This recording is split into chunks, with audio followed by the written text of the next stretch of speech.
Connect together with the source of peace, unity, and direction. Whether you are trusting God for healing in your home, wisdom for parenting, unity in relationships, or a stronger spiritual foundation for your family, this is more than a program. It's a divine appointment. A time to reflect, refuel, and realign your family with God's purpose. Join us from April 1st to April 30th, 2026, only on 97.3 CDFM. Tune in to Midnight Cry from 12 a.m. to 1 a.m. This is your day from 4 a.m. to 6 a.m. Prayer Encounter from 12 noon to 1 p.m. For more information, call 0244-981112. Let this be the season where your family prays together, stands together, and experiences God's hand together. Seasons of Prayer is powered by 97.3 City FM.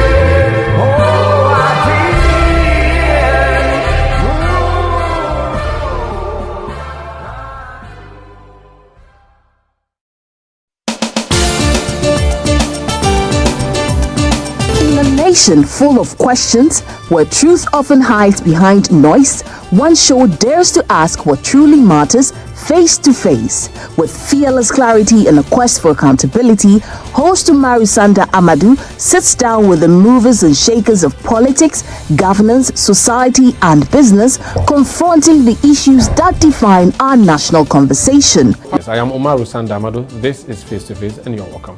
I say very often on the floor of Parliament that when we were in government, we got some things right, we got some things wrong. Are you still planning to go to Parliament, or you want to look at National Party office position? No, I'll be going back to Parliament. There's an unfinished business which I need to do. Sports has three legs: development, management, and promotion.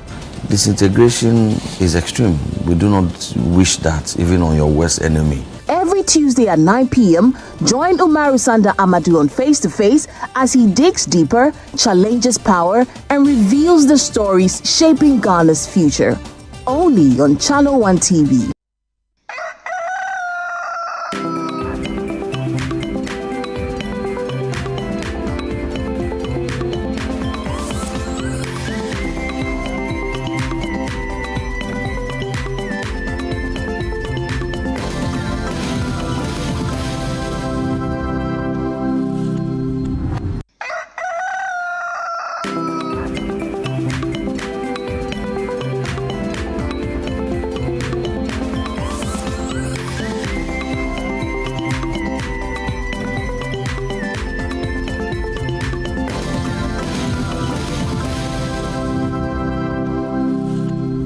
Hello and thank you for choosing us. This is Breakfast Daily here on Channel One Television. It's time for the news review segment where we get to have conversations around some topical issues. Invite you to join us with your thoughts, your comments, and your contributions. We'll have our guests in studio and they will also be making their submissions on these matters. But let us know what you think. The WhatsApp number is on your screens. Send us your comments via text. We'll do our best to read them. All right, this morning I have in studio Elvis Darko. He is the editor of the News Center newspaper as well as the web portal newscenter.com. Elvis, good morning and welcome. Good morning. It's good to have you. Wanda Victor Koto is here. Wanda is a National Executive Committee member of the ruling National Democratic Congress, NDC. Council, it's good to see you. Good morning. Welcome. And then we have Ibrahim Ajay. He's the Resident Country Director, International Investments, LLC. Ibrahim. Very good morning. Salaam alaikum. Wa alaikum salam wa rahmatullah. Nice to how are you? Very well, thank you. How you doing? Always a pleasure. Always a pleasure having you. All right, we have a number of issues to unpack this morning. We're starting from quite an interesting point. A preacher man raised an issue regarding environmental degradation, pollution and destruction of the environment, and says that the church is actually unable to do river baptism due to the level of pollution by illegal mining. That's Galamsey. However, a government appointee, some way, somehow, sought to threaten this preacher man and say that, quote, he will be dealt with if he continues to speak on the environmental destruction caused by Galamsey. The clergy is not happy, and it's taken quite an interesting turn. And we've seen the chief of staff crying and apologizing and all. But beyond all of this is the bigger issue of the destruction of the environment and, of course, the pain Galamsey is causing to us physically, financially, environmentally. In fact, talk about all sectors, all aspects of our lives. We know the damage that Galamsey is talking or is causing to us. What will it take? And for how long do we have to stay and watch this level of destruction go on? Elvis, I'll start off with you. Does it have to take the clergy to comment on some of these matters? And was the response even warranted in the first place vis-a-vis the level of destruction we're seeing regarding illegal mining? Well, the clergy is taking care of human beings, the people, and they must care about the well-being of the people. True. So if something is happening and the clergy felt that the impact on the human beings is grave and they complain, it's in their right to do that.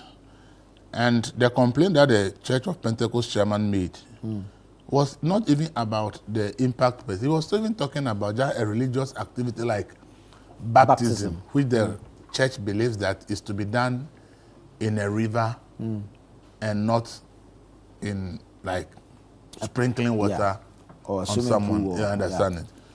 But this complaint, I'm surprised that the woman even reacted that way. Because it's reported here on October 8, 2024, Galamsey Humphrey baptism of new converts in rivers and streams, Seventh-day Adventist Church. So the SDA Church actually made that complaint in October 2024.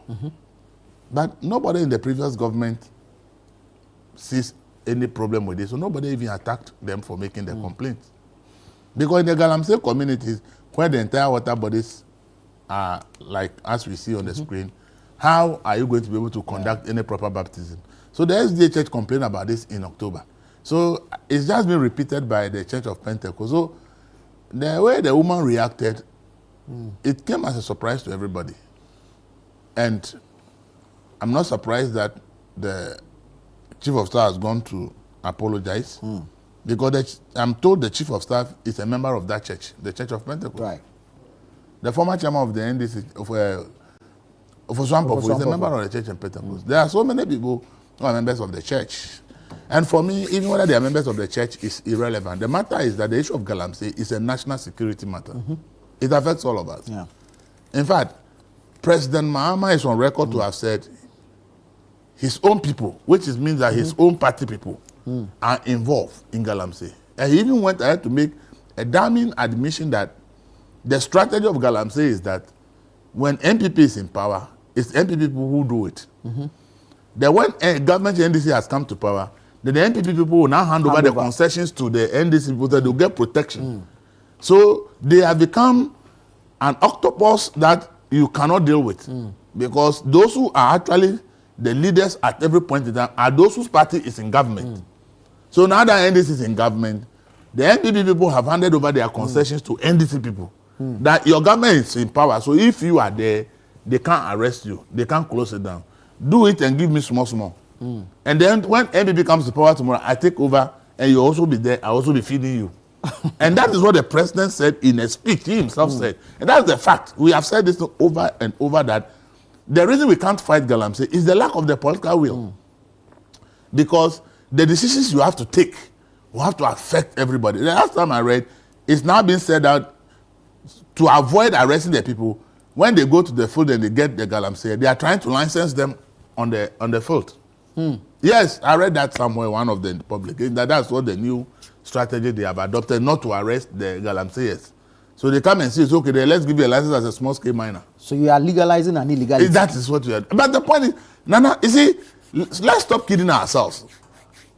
In about 4 months ago, I was in a helicopter. About 2 months ago, I was in a helicopter going to Kumasi side and the Western region. When you are in the helicopter and you see the water bodies below you, all this we are talking about Galamsey we are fighting is just a joke. Really? Oh, we are just joking. We are not actually fighting Galamsey. Because if you see the water bodies, nobody can convince you that anybody is fighting any Galamsey. So there's no hope? Where is the hope? The hope is gone long ago. And I've said it here over and over. Now I don't see any end to this Galamsey thing. Because the people who are involved are untouchable because they are politicians. And once their parties in power, you cannot go and arrest your constituency chairman. Didn't the coalition of mining, Ken Ashigbe and Co. mention NDC chairman and other places that said they are in Galamsey, they should be investigated? What has come out of it? What has come out of it? So the point is that we should stop deceiving ourselves. And I've always said it. We should stop wasting the resources we are wasting on the NIMOS or the previous. I have said that the monies we are spending on these people is just a waste of our national resources. We should divert the money to do something else. Because despite all that expenditure, the situation is worse off. It's worse off. If you saw my birthday Friday, you will see how Galamsey. The picture I was taking by Edem Stry, Africana. He is always in the forest.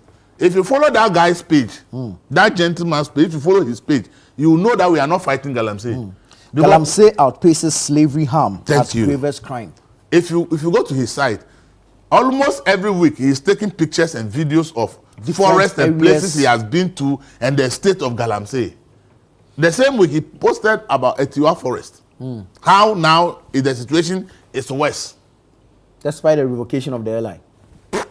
I've told you that it's not the normal thing in Ghana is to do nice laws on paper. Cosmetics for the optics, but we do nothing in terms of implementation. This Galamsey fight, look, nobody should deceive us. We are not fighting any Galamsey. We are only wasting money on the operation NIMOS, operation Vanguard, operation. We just wasted all our state money. The thing is getting worse by the day. What will it take? Unless you have a political will. But the political will not be there because the people who are doing the thing are your constituency people, your regional people, your top party people are the ones involved. So, are you going to arrest your party people and put them in jail? You can't. Because they are the one who brought you to power. And there's going to be an election in 4 years' time.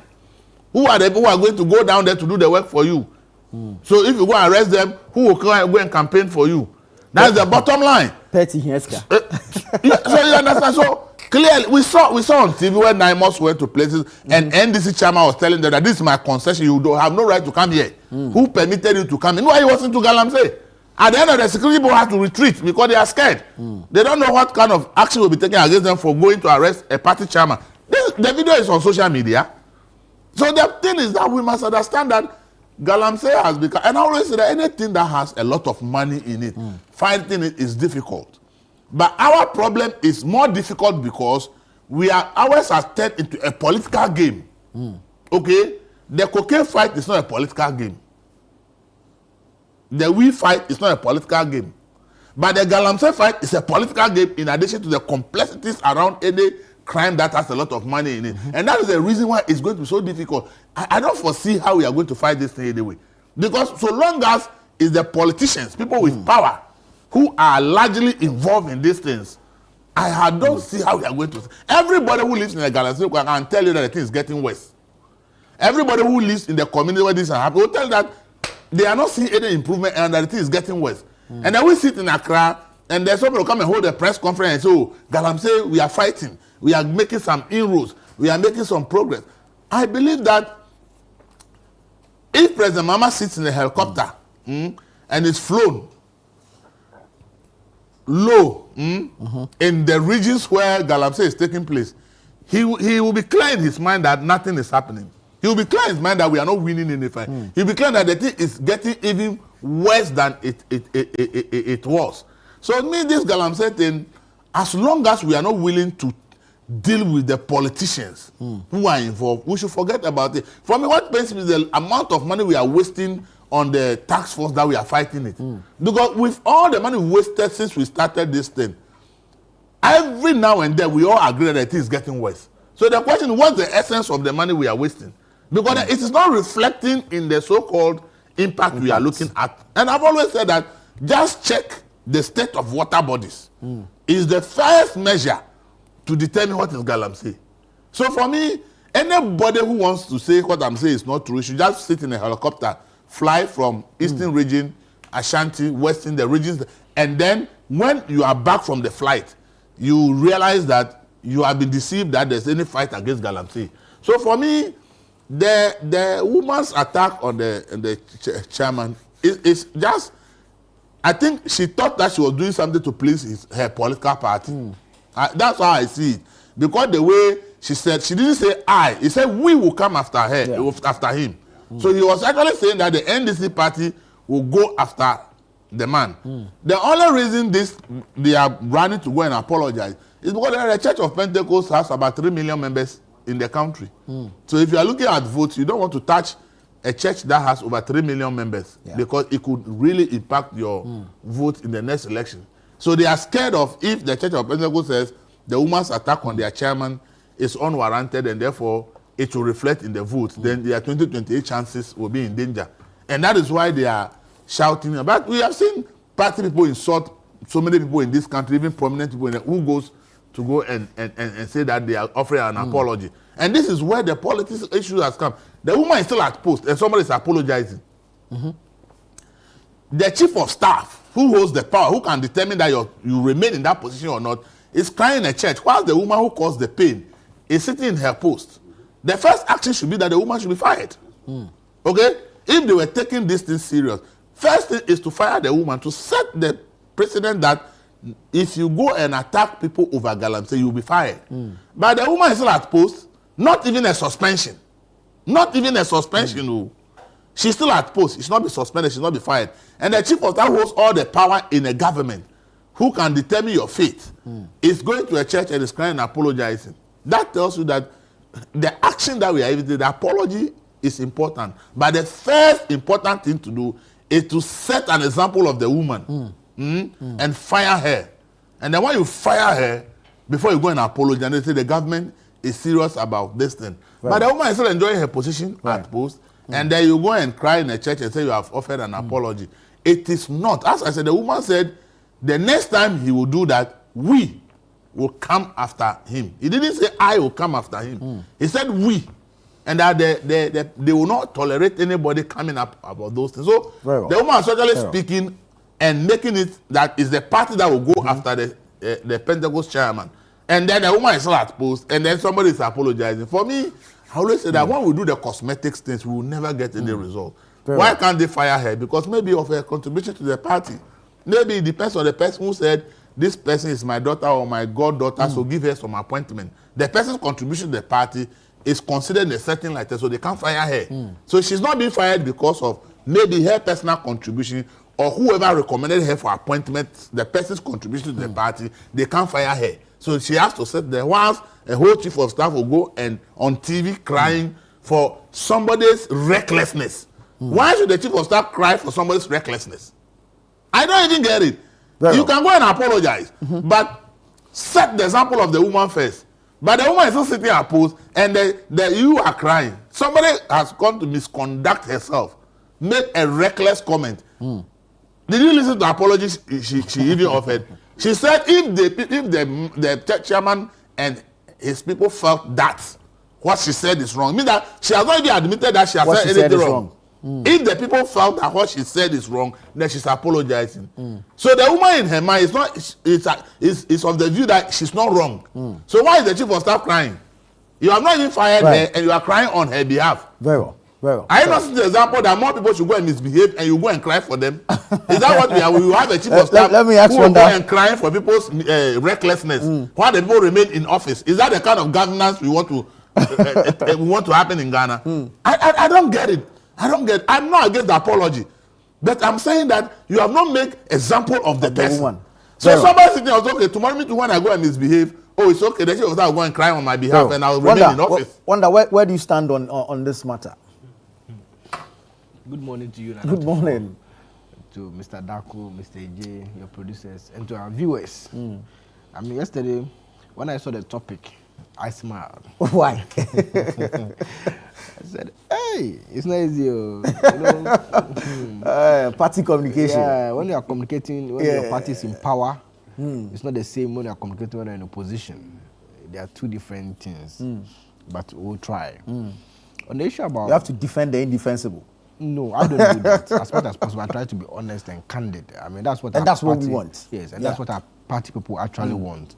So the issue about the Galamsey and the comment by Dr. Mary Ewusi, I mean, she's apologized. So I wouldn't want to go into that, into details. But what do you make of the apology itself? It's an apology without admission. She could have done better. She could have done better, honestly. But nobody is perfect. I'm not perfect. None of us here is perfect. So I don't want us to stress it too much, to talk about the issues too much. She's apologized. The chief of staff have apologized on her behalf. And let me also use this platform to also apologize on her behalf. I mean, we are humans. To err is human. So let's move on. The head pastor has forgiven her, and I believe the Almighty God, the God of Abraham, the God of Isaiah, has forgiven her.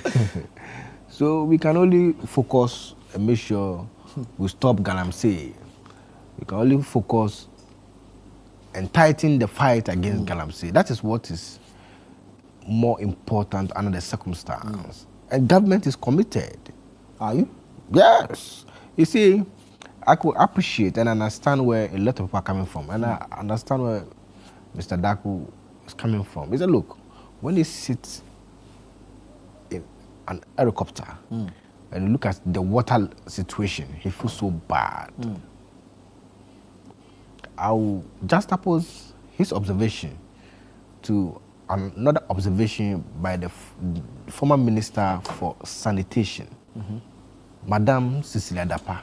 The last time, before she left office, the last time she visited a river, she said, there's no hope for Ghana.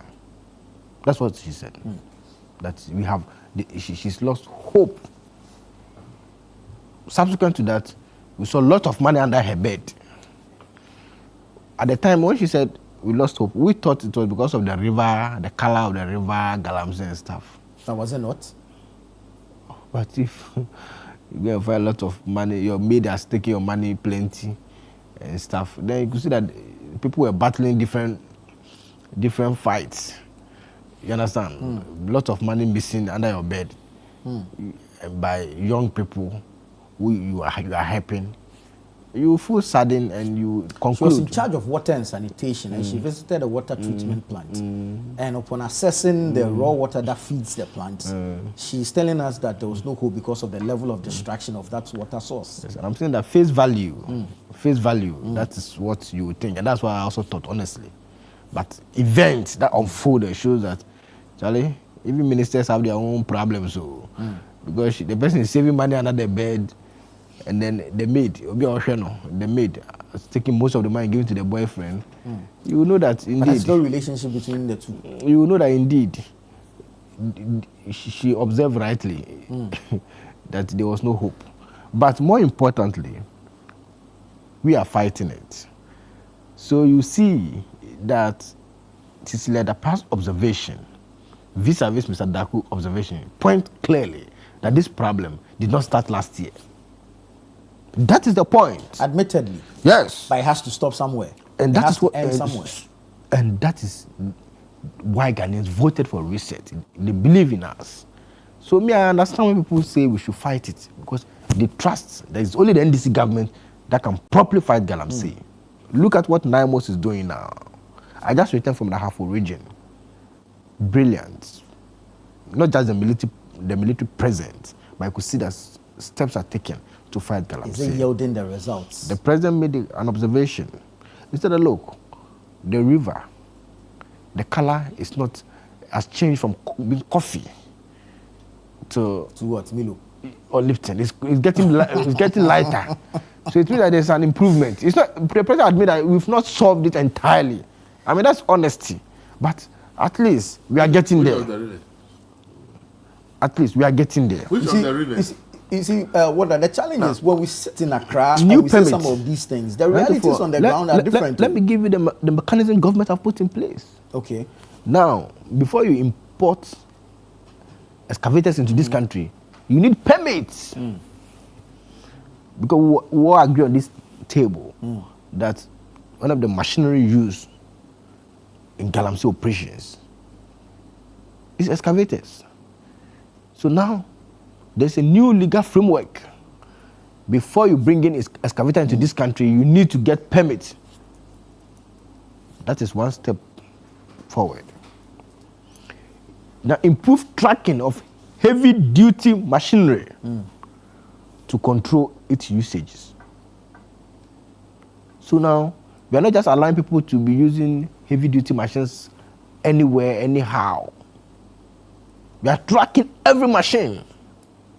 But you see, what else? To what end? You see, that's the thing.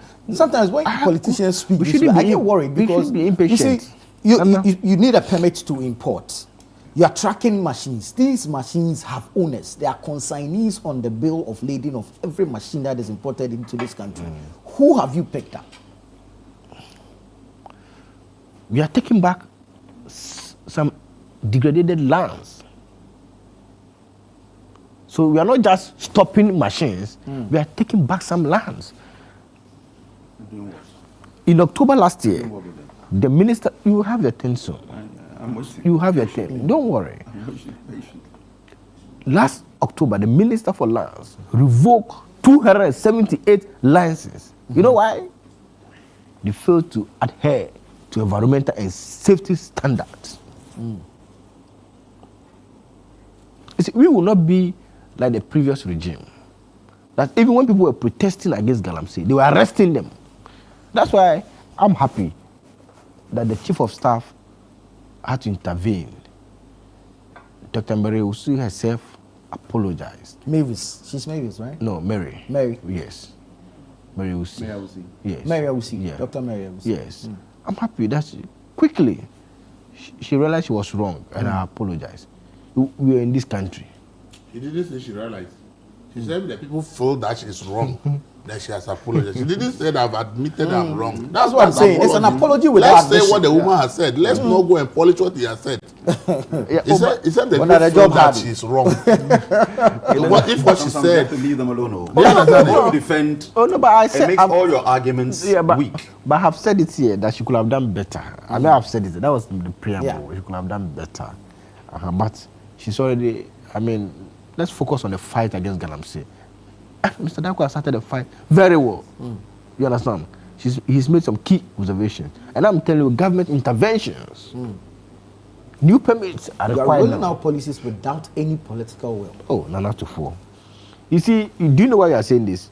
You are expecting instant outcome. No, we know it's a process. Thank you. Sam know George it's a said we can process. get instant outcome. And you see, sometimes it's what you say that comes back to bite. Sam George said 24 hours, like the economy. You- Continue. you get your continue. time. Oh, I'm helping you. Because you are contradicting Sam George. Sam George said, one day, Bekome pe. That's what he said in opposition. Let's have one. Sorry, wrap up continue. and then I was I'll helping come you, to so you don't contradict the Honorable Minister. Ofana Channel. So like I said, the fight against Galamsey, the government has put in key interventions. What we are all waiting for is the outcome.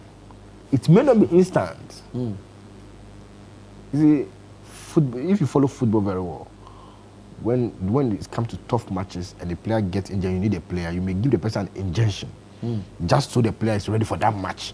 But it has long-term ramification. However, if you take your time, the player do the surgery, it's Musiala, he's back playing. Somebody who got the leg broken, he's back playing football. He even scored over the weekend, I'm told. Yeah. You see, so sometimes you need, so this Galamsey fight, the government is having its own surgical process. You will see the outcome very soon. You will see, look, by August, September, when we come here again, we'll be praising the government. Very well. Ibrahim. Nana Tufo. Kenkle Mingabo. I'm greeting you and my fellow panelists. How do you respond? One hail you know. Yo, Pepe. Ah, good. I'm polishing my act. I'm tapping your shoulder. Now to the matter at hand.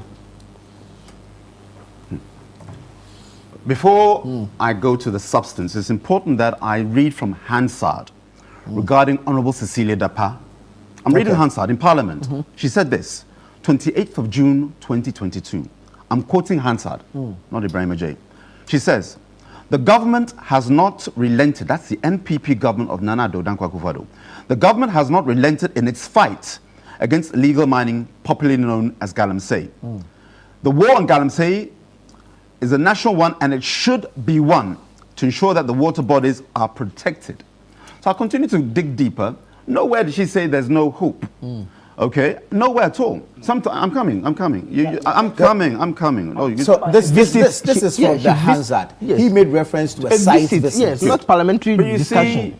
He visited the site. You know, Facebook posts and what have you. You should have given us your sources. No, you should have given us your sources. If you want to discredit it, I'm discrediting your source. Based on, I'm giving you a source. Based on the parliamentary Hansard. Oh, so we shouldn't believe Hansard? No, I'm saying that the person visited the site, not her comment in parliament. Get the context no, right. no, the context is pepper. So then it's not to say that she gave up hope. You understand? Based on her assessment on the sites. Yes. That's how she felt then. Exactly. But in parliament, she says the fight has not ended. He should make that point. So basic. He should make that point. But I'm saying that when she visited the site, that was what she said. Listeners are there.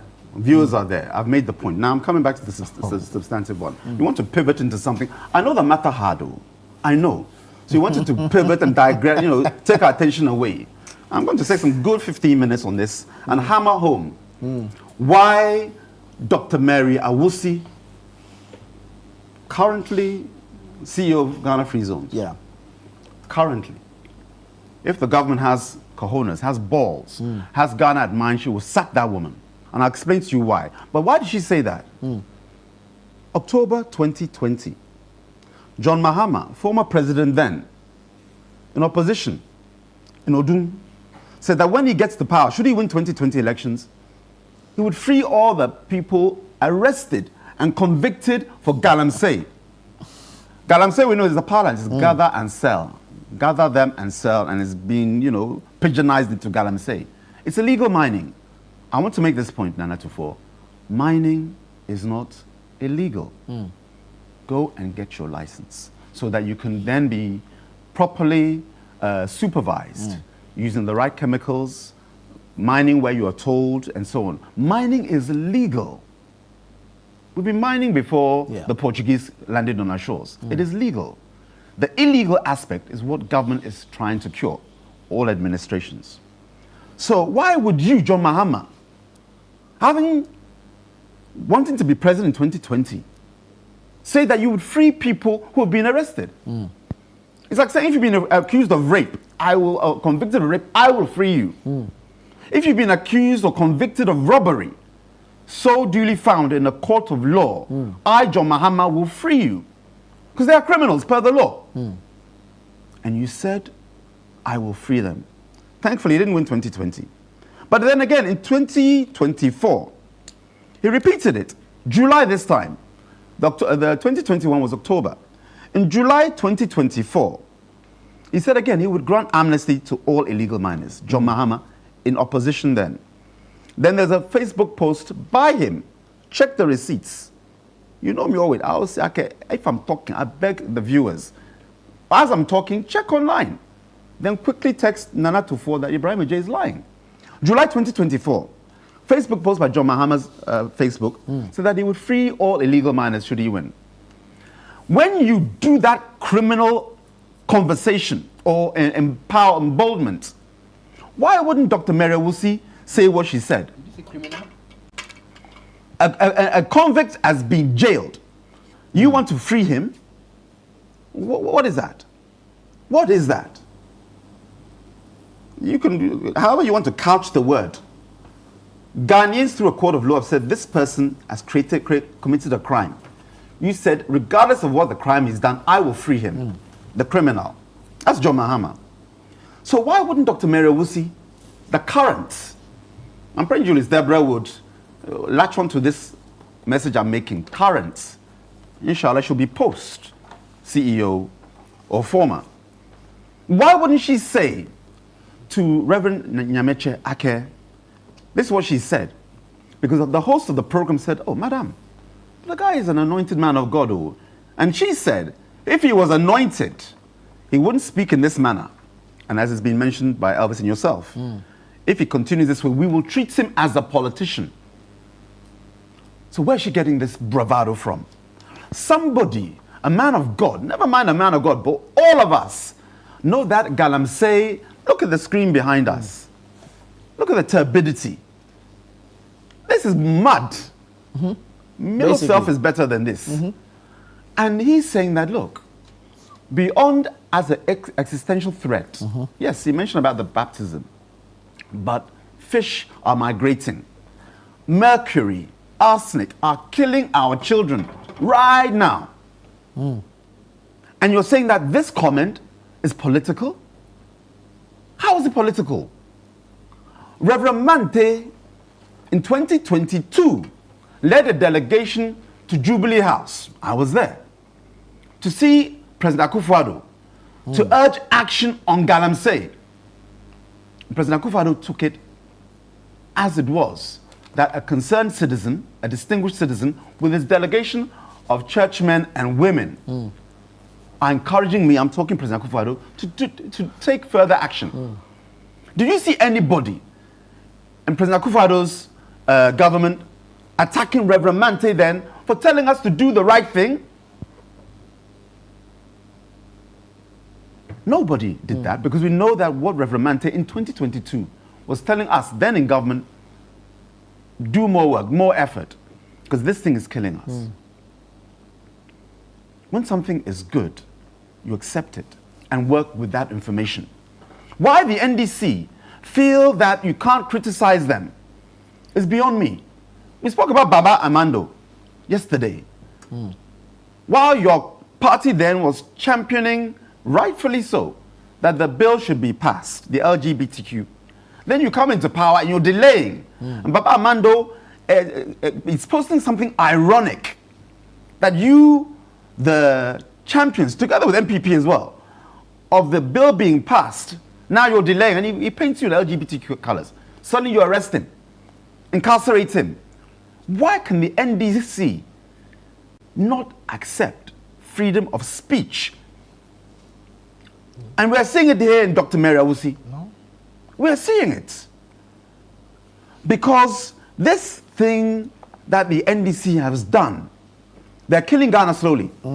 Galamsey Nana Tufo has not diminished.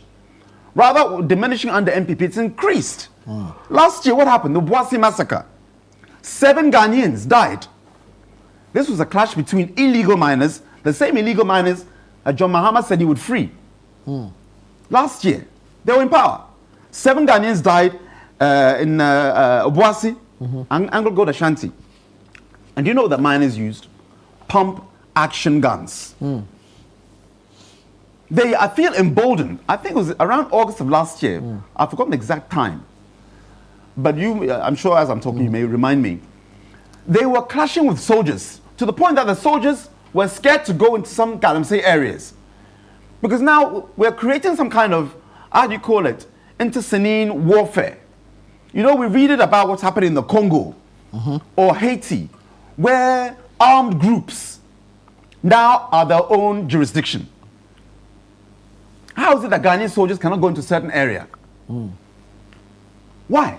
Because if the current president has given you that kind of empowerment, and I'm quoting John Dramani Mahama, Odum 2020, then in 2024. So nobody can say it's a slip of the tongue. He misspoke. Galamsey has not stopped at all. It's rather gone way up. NDC members of parliament allegedly are involved. The president himself, to his credit, he said, my people are involved. Even at Bole, he mentioned it. I'm quoting. Unless the post is fake. So, why are we now attacking Dr. Mary Awusi? We have to see, in order to understand the fruit, understand the root. It's from the root to the fruit. You want to blame the fruit? Oh, Dr. Mary Awusi, why do you say such a thing? And then she gives us some half-baked apology. But the fruit will tell you, I got my source from the root. It's the root that feeds the fruit. Who is the root? John Dramani Mahama. Galamsey is something, and they say don't do politics about it. It's not politics if I position responsibility where it has to lie. For the first time in this country, and I'll give you a date as reference point, 2015 and 2014. We're in opposition, so some of the things are in your memory, or my memory. It was headline news. 10,000 Chinese were in Ghana under then Mills Mahama. Well, at that time it was just Mahama, because Mills had then passed on in 2015, thereabouts. Or 2016. 2012. 2012.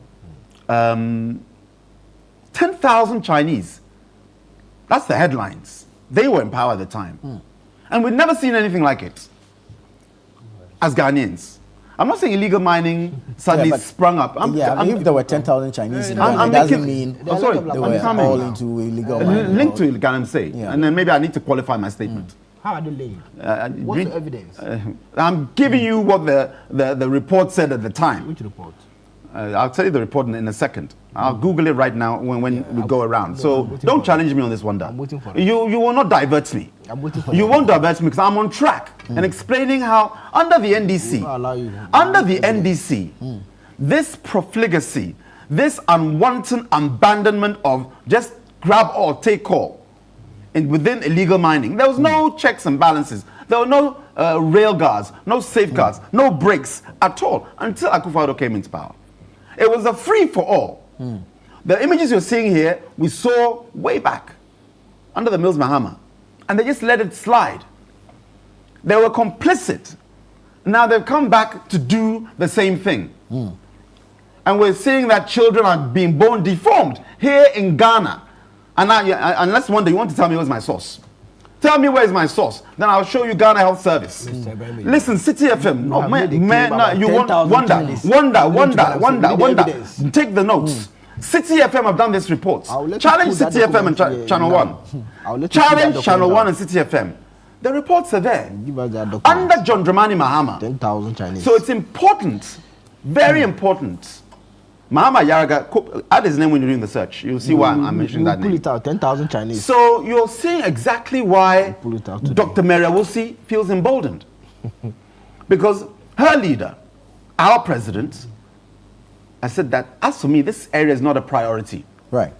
Now, we've had over 1,000 excavators seized under John Dramani Mahama. How many convictions? 0. Ask me for the source, Wanda, and I'll give it to you. 0. How do you seize 1,000 excavators? On that one, let me applaud John Dramani Mahama. Of course. Oh. He saw the right hook, he didn't see the uppercut. Let me applaud John Dramani Mahama. Because if you seize the excavator, you seized it from somebody. Not so? True. Or did it just come out of the 24 economy and just land on our head? No, it did not. It came from somebody. Ask yourself, Nana Tufo, why were the people from whom it was seized, because under MPP, they were jailed. Under NDC, we didn't just take excavators. Otherwise, why would John Dramani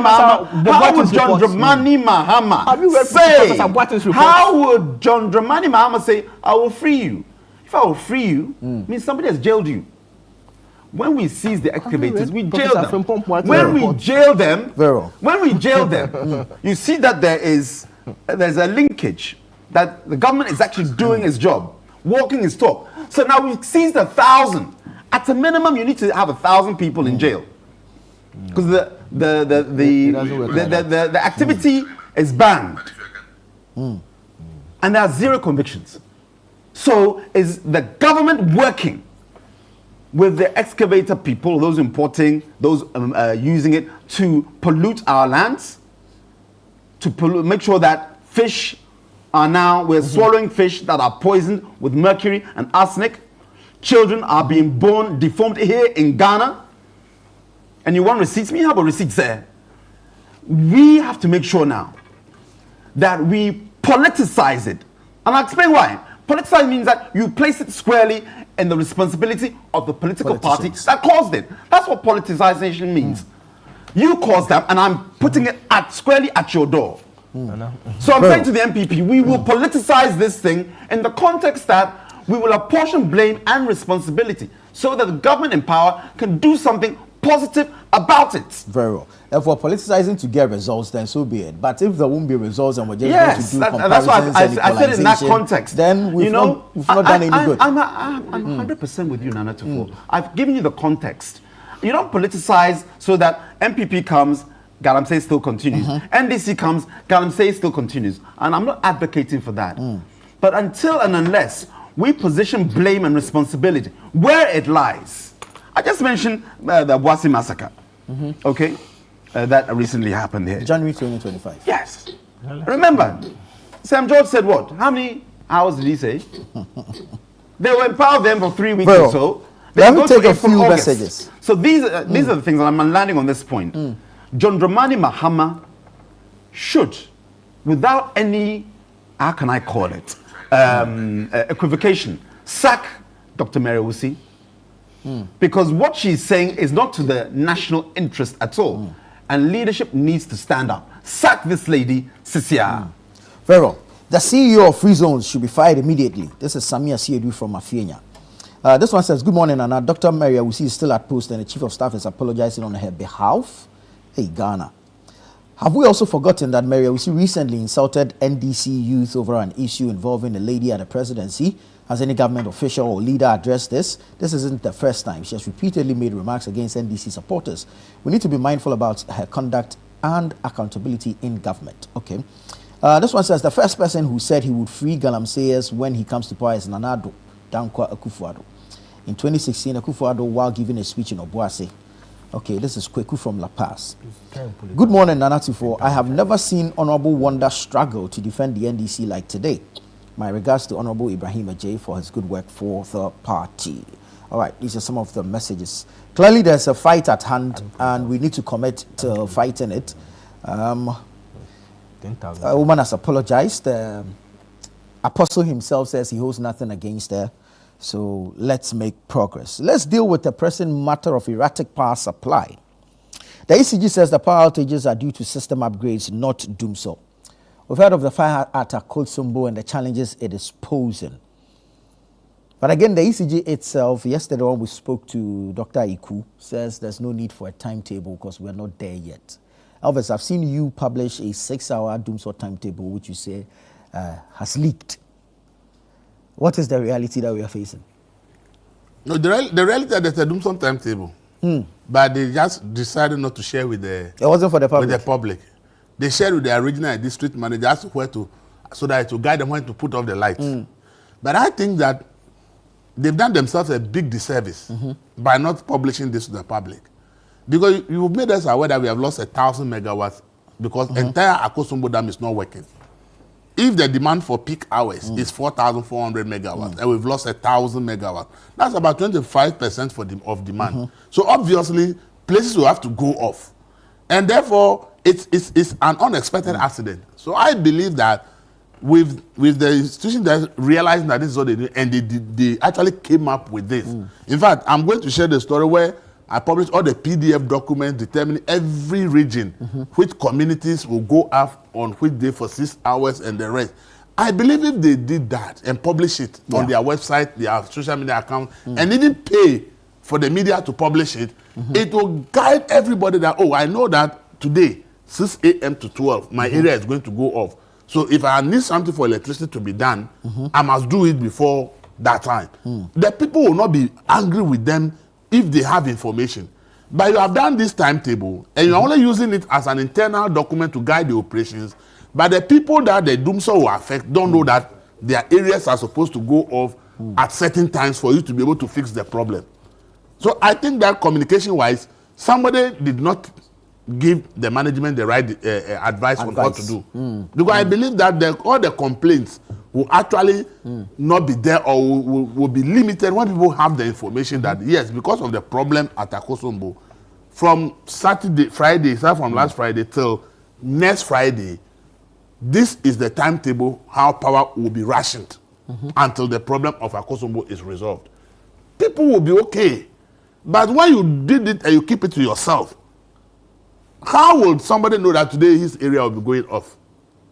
How will somebody that from 12 this afternoon to 6 p.m., his or her area will be going off. So they can't. So if the person is not aware and the thing goes off, he will be attacking ECG. Yeah. He'll be attacking the government. He'll be attacking Gridco because there's no information that his or her area will go off at this time. So when they go, the person will be asking questions. But the moment the person is aware that, oh, they have published a timetable. So I know that my area is going off at this time. So when they go, the person is not surprised. The person is not going to complain. The person is not going to insult anybody. Because the person has been told that we have lost 1,000 megawatts, which is about 25% of demand. Yeah. And therefore, obviously, places have to go off while the thing is being fixed. And the person knows that my area will go off at this time. So why would the person complain again? But you've left the whole nation in darkness. You only told us that you've lost 1,000 megawatts. Yeah. But then you are not telling us which area will be affected as at one time. This timetable has affected Ashanti region, Greater Accra region, Volta region, and Tema. Because ECG treats Tema as a district, a region on its own. The Tema is a region on its own. Yes. So they have their own region. So it is 4 ECG regions, but administratively I'll say 3 regions because Greater Accra, Volta, and Ashanti. And look at them, the population in this region. Ashanti and Greater Accra command the largest population in this country. So if something is going to affect people in that area, and you yourself, you have come up with a good plan how to fix the problem, but it will affect people. Easiest thing is to let people know that this is going to affect you in this way. So prepare. No, the complaints will be limited. Attacks on government, ECG, and the energy minister will all be limited. But somebody is sitting on this until somebody shared it somewhere and say, please, can I have the schedules? And the person sent me all the schedules. All the schedules. The whole region, like Greater Accra, is divided into 3. So A, B, and C for all the regions. You understand it? And for each of the regions, these communities are going off. And if you are A, this is the time you are going to go off. B, this is the time you go off. So it means that in every 24 hours, one area is going to go off for 6 hours within every 24 hours. So this thing is a good thing they have done. So I don't know why they didn't publish it. And they've left all of us complaining. And people are doing videos and things and sharing on social media. Oh, Dumsor has come back. And the people are doing all kinds of things. I think that sometimes the way they treat communication is the reason why they are under attack. Right. Because see, we all have come to the point where we cannot do anything without electricity anymore. So when the light goes off in even 1 minute, it comes back, we will complain. I have heard people complain about even off or destroying their electronic gadgets. Nobody is giving any explanation to that. I think that instead of thinking that this should rather be left for operations, they should rather share it with the public. True. Because this is going to last from today, per the timetable I've seen, it's going to be until Friday. I think if they can quickly get this thing out there on their social media handles, so that when the person go, they can see my area is going to have this time. If they can pay newspapers to publish it tomorrow, people will know that, oh no, my area is going to, they will plan. All we need is to know when we'll be on and when we'll be off so that we can plan. But when you leave all of us in the darkness and we don't know when my area is going on, yesterday I have to go and find an eatery, even though they said it's even 6 hours. In Dansuma Control, it was 12 hours power cut. In the morning, 6 a.m. it went off. It came back in the evening almost around 7. Right. So if I hadn't gone to sit in an eatery, buy food and drink, even though I didn't want to buy food, I have to buy because I can't go and just sit there and be working. So I have to go and buy food and drink and sit there and to be able to work and produce my paper because almost 7 p.m. before the light came up. At that time, I couldn't have produced the paper. Yeah. But if I had known a day before, I would have planned. And I appeal to them that they should make the 6 hours work. Because the 6 hours is not working. But their schedule is supposed to be 6 hours. But I'm saying that in Dansuma Control, everybody who in that area know that the light went off yesterday morning. It came in the evening. So it was not 6 hours. That is 12 hours. If there's something wrong and the 6 hours will not work, they should tell us. But hiding it and sitting on it as operational document, an internal document, and the people are struggling, is of no good to the ECG, Energy Ministry, the president, and everybody. You have subjected the president to attack, and people are insulting and attacking. When you have a document you can share, that people know, oh, they have told us, so there's no need to attack the president or anybody. But once you keep people in darkness, they will vent their frustration, and the frustration will be to attack people. Very well. The Energy Minister is scheduled to speak today on the matter. Hopefully, we'll get some details from that engagement. But let's take a quick break here. I'll come back to you, Wanda and Ibrahim, on this matter of erratic power supply. This is Breakfast Daily here on Channel One Television. Stay with us. We'll be right back.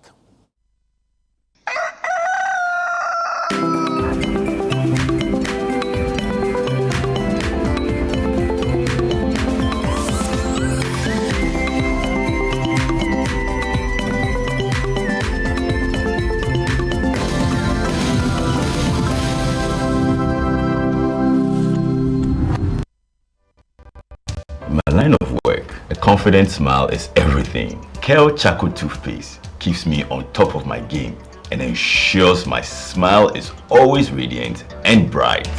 With the tiring nature of my job, we spend several hours under the scorching sun. To keep our teeth white and our breath fresh all the time, we use none other than Kel Charcoal Toothpaste. Kel Charcoal Toothpaste.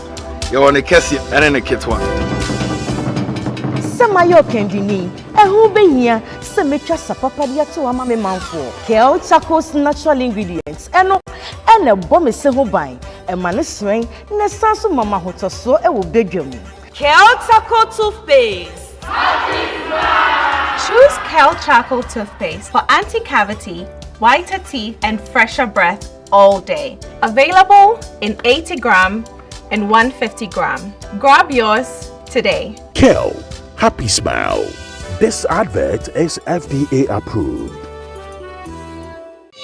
Turn up your sound experience with the We Hear speakers by Lovi. From the sleek We Hear 1 to the powerful We Hear 2, and now the premium We Hear Pro. Fully endorsed by Kylian Mbappe. This is not just a speaker, it's a flexible, high-performance outdoor Bluetooth speaker built to bring your music to life anywhere. With up to 100 watts of music power, you get bold, immersive sound wherever you go. All available in stylish standout colors. Now the good news: from April 20th to May 20th, grab yours at a special discounted price. The We Hear 1 now at 400 Ghana cedis, the We Hear 2 at 900 Ghana cedis, and the premium We Hear Pro now at 3,800 Ghana cedis. Don't miss out. Call 020-195-7739 or pick up at the Atlantic Towers. You can also grab yours at Orange FM Kumasi, Plus FM, or 3 Music TV in Accra. Number 12 of Funya Street at Belengpe. Don't miss out on this special discounted offer. It's the We Hear promo powered by Lovi. We Hear, feel the power, hear the difference.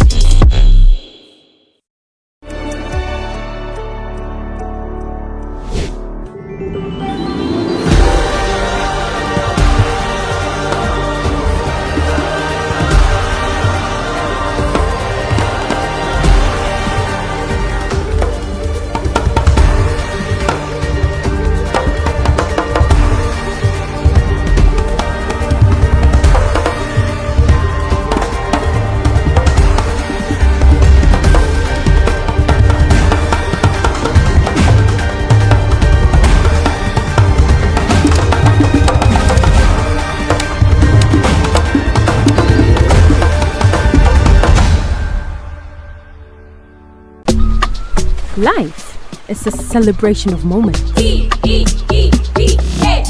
and small. The sun is scorching, I'm feeling the heat. With Piva Drink, every moment becomes a refreshing celebration. From the beach to your home, in every corner of your world, Piva Drink adds a burst of refreshment. Give me Piva cocktail and tangerine.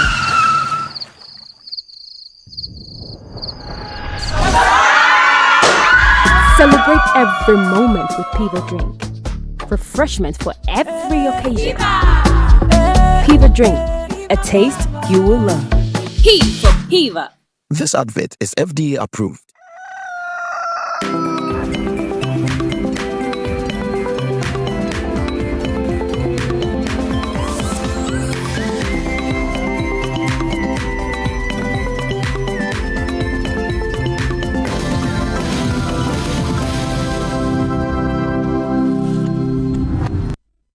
Welcome back. Thank you so much for staying with us. This is Breakfast Daily. We're having the news review segment.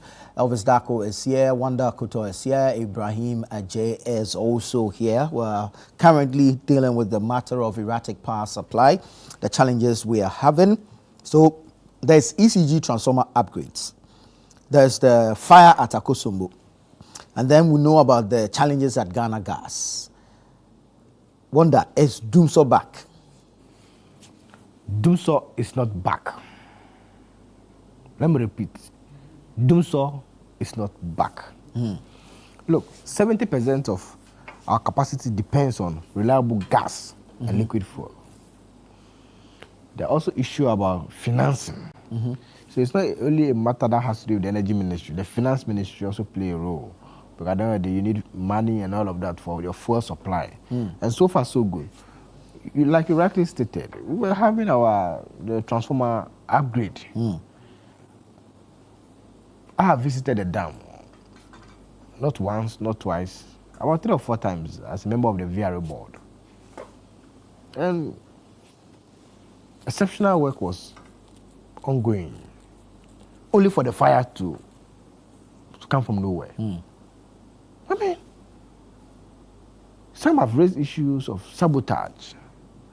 I do not have any evidence. As a lawyer, I'll be very careful. But people have rightly raised the issue of sabotage. Well, from this fire, when we are upgrading the system. But I thank God that we have somebody like Dr. John Abdullah Jinapor in charge. I mean, but for some of his interventions, the problem will have escalated. But so far, so, we export power. Because of some of these things, the export will reduce so that the local economy can be taken care of.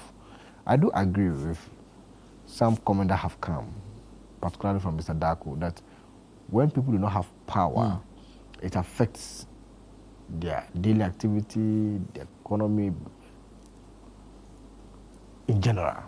In fact, he said he has to go to an eatery to work from there. You understand? So it's a worry, it's an emotional something that people go through. So when these people ranting, it's not that they do not believe in the government or the ministry, just the stress they go through at that moment. You understand? So if you are upgrading your transformer and then because of that, some part of the country has to be off. Those whose power are off will express their emotions on social media. That is fine. They believe in us. We promise a reset. We are on it. But some of this fire, we hope and we pray that it should never happen again. Because these are already heavy equipment. The installation itself costs a lot. If I tell you some of the problems in the energy sector, you'll be shocked. It has transcended government. To who? It has transcended several governments. That's what I mean. Very well. Yes. Look, for example, Volta region, Asante region, low voltage, low current, because of the power lines, you see. But you have a minister that says, look, let's solve the problem. So they are changing, upgrading quickly, with timelines. Then boom, fire.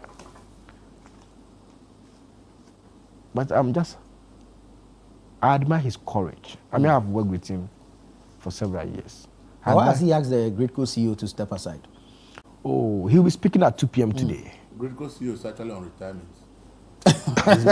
Yeah, he's retired. He was giving a letter. He's retired. He was giving that statement that he's even be asked to step aside is just one of the things to confuse the public. The man has retired. He give official letter to go home, and the man has said maybe last month or the man has been giving a letter to go home.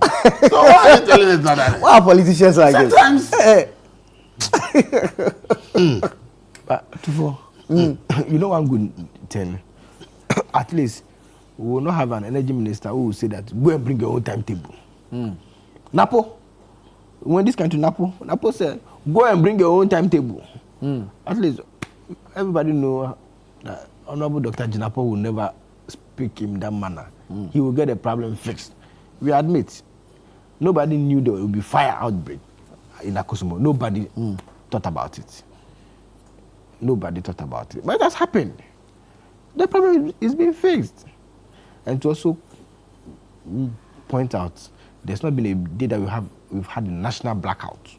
That the whole country was dark. No. I admit that some sections, some parts will be off at the point, another part fine, and the problem is being solved. But to say that the whole country was off, no. Then let's share the timetable so that businesses can plan. Households can plan. I have seen communique from ECG.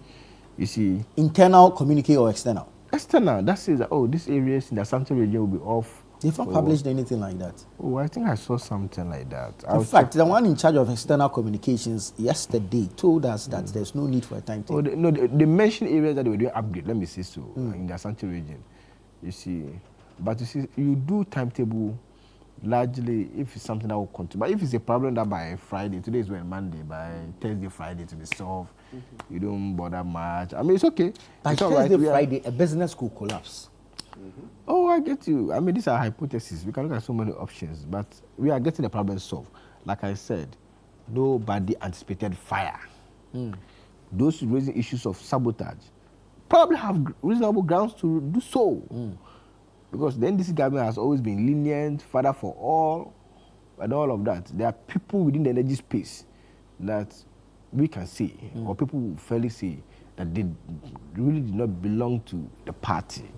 But President Mahama, the minister, think that, I mean, if they are qualified, I mean, the NDC. So people are raising issue about sabotage. And I'm happy that the minister has asked that, look, let's investigate the fire. The minister has asked, let's investigate the fire. And I'm hoping that the report will come out soon to shape the ministry's work. And I have no doubt. I mean, for Honorable Jinapo in charge, I have no doubt. The sector is safe. Very well. It's safe. Very well. Ibrahim. Yeah. Your question. Energy crisis, energy matters, erratic power supply. Yeah. Where do we go from here? This is typical NDC. And I say that. Is it? Yes. And we saw what happened. We saw what happened. Ghanaian businesses went down. The period, what the period looking? 2012? Actually, started 2011, up until 2015, entering the beginning of 2016. We saw it. No Ghanaian should play ostrich with this. And I'm talking the political class specifically. Ghanaian businesses were down. This is the, if you will, the modus operandi. This is the political DNA of the National Democratic Congress. Why do I say so? They're mentioning that it is to do with what? Maintenance. Am I right? Yeah. Good. So let's look at what happened, Nana Tufo. Not only maintenance. So there's the maintenance issue, there's the fire issue. They have financial issues as well. Yes, but I'm just saying that maintenance, upgrades, that's the, I'm quoting what they're saying. So I'm not embellishing the commentary with my own thoughts. I'm giving you what they're giving me. I'm picking up what they're putting down. Now, let's look at 2017 to 2025. Let us all be honest. I'm going to say 2025, January the 6th, when President Akufo-Addo finished his second term and they came into power. In that 8-year period, let's be honest. If we count on this panel, the Ghanaians watching us, watching me will be. How many outages did we experience? And this has been continuous since the latter part of last year. It was even my good brother and friend, Honorable John Abdullah Jinapo, who mentioned last year that if they don't increase utility bills, the whole thing will collapse. He said it. And so therefore, Ghanaians have to pay extra to make sure that the lights are on. So then I said, okay, in our time, MPP's time, count on your hands how many times we're experiencing these outages. You know, when we say outages, Nana, we're forgetting that there are businesses behind that statement. This whole weekend in Teshi, Lejokuku, my town, barbers couldn't work. Somebody, one should say, show me the proof. And I pray that the people of Teshi will start calling in. Why couldn't they work? Elvis is right. My lights went off at 7:01 yesterday. Why do I know the time? I took my daughter, Rauda Tujana, to Makaranta, and her daughter, Remesa. So I knew the time that I left home to get to Makaranta at Newtown. And the lights went off. So I thought, okay, by the time I get back, it was off until 6 p.m. Teshi Mejeme, you can verify what I'm saying. I'm speaking to my people in Teshi. And it wasn't just Teshi. Nima was off. Osu was off. La was off. Again, forgive me for repeating. But it bears with, I wonder, naturally, it bears repeating. Because when it's doom, so you can't do politics. You can't lie. Because go to Facebook and everybody is commenting. Go to WhatsApp and people are commenting. So in our time, why didn't we experience this? And I'll explain to you why. In 2017, what the Akufo-Addo government did was that we aggressively introduced live line maintenance. What's live line? We had a policy called Keep the Lights On. Excuse me while I read verbatim. It's important.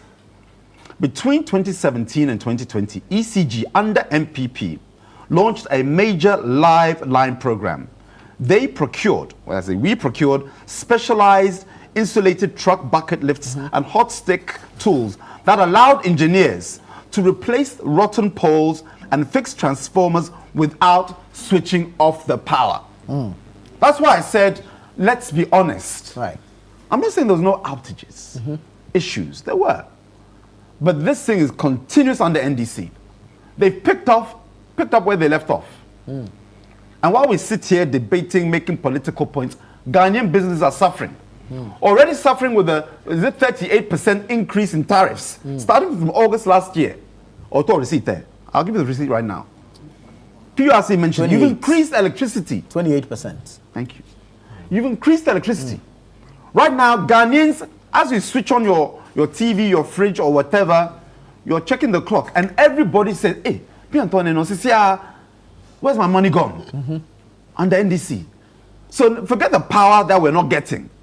What about the bills they are quick to giving us? So we're not getting the we're not getting the power. And when we get the power, the little credit we have goes like that. NDC should not even entertain any defense saying that this is what? I'm actually in a sabotage. Sabotage for where? Is that your get out of jail card? Sabotage? Did somebody sabotage the rivers to become like Milo and chocolate soup? That was sabotage too. Somebody went and poured Milo in Ofin, Pra, and in and Densu River and the Black Volta. How can you say sabotage? Elvis gave us a fantastic, objective account in the helicopter, getting a bird's eye view of what is happening to Ghana. He didn't mention NDC. He just gave you, this is what I saw. Bird's eye view. And you've been showing it on your montage. Ghana, we need to wake up. NDC, if they're not killing us with Galamsey, they're killing us with economically, with power outages that destroy businesses. How is it? And you want this, what kind of 24-hour economy policy is this? That 133 is 419. When they say 133, one job, 3 shifts, 3 jobs, call it what it is, 419. I want now everybody in Ghana, when they say 24-hour, 133, is it Kachre me say? How do you say in tree? Kachre will say. Kachre will say. Tell them, like it's 419.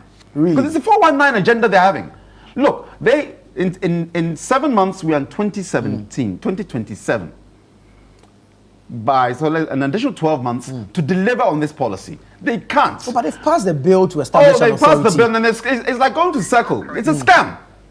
Why is I saying it's a scam? You know when you go to Circle, those outside the car may not know, but Circle is famous.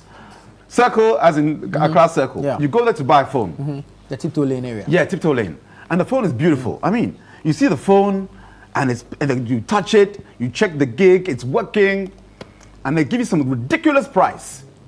500 cedis. Sure. I'm buying this thing. So you think it's a genuine phone. I'm talking about their policy, and this thing is saying they passed the bill. So they give you the phone. You give them the money. By the time you get into your trotro, going home, that phone has turned into key soap. I check it. You've been scammed. And it happens all the time. Right. So this thing 24-hour economy is a scam. Oh, how do you I met you. Oh, you know. I'm telling you, you can't meet it. Oh, Mebede. For those who don't understand Mebede is, I'm telling you, I told you. You know it's my ahunta. What's going on here? My wife is Ewe. And his wife is also Ewe. No wonder, that's of course. What's Sir. Remember, Ghanaians watching, I'll translate later. It's important to understand Yeah, we make a joke of it. Sometimes you have to give a little light up. But there are people suffering behind these outages. Do you know when barbers make their money? It's the weekend. Saturday and Sunday, especially those going to church. That is their peak. Their peak. Just like the cocoa farmers who have been scammed. That's their peak. This weekend, barbers nationwide went home. They told their wives, actually, John Mama, they do me. They do me, so there's no money. And while we... Yeah, it's light-hearted, but people are suffering behind our presentation. True. And that's why I said it's their modus operandi. They just can't seem to get certain things working. We are saying, oh, but the exchange rate is down. Aiko. Inflation is down. Aiko. But Ghanaians are suffering worse. And Ghanaians, I beg you in the name of God, Allah subhanahu wa ta'ala, regardless of who you voted for, I like how we do our politics. If NDC are doing bad, hit them. If MPP are doing bad, hit them. That's how we raise Ghana. I'm fighting for MPP. But where we do bad, I will tell you. Because Ghana is more important than our personal partisan interests. Those who voted for NDC, in 2028, I beg you, don't give them that chance again. Destroy your business. They'll make sure that the power will affect you economically. Meanwhile, under 8 years of Akufo-Addo, God bless him for this. Look at the interventions I mentioned. We kept the lights on while the maintenance, that's the Lifeline program. We put money in the system and so I want to ask, wonder, when you see Honorable Jinapo, where are those Lifeline buckets? They are there. Unless you sold them. Come on.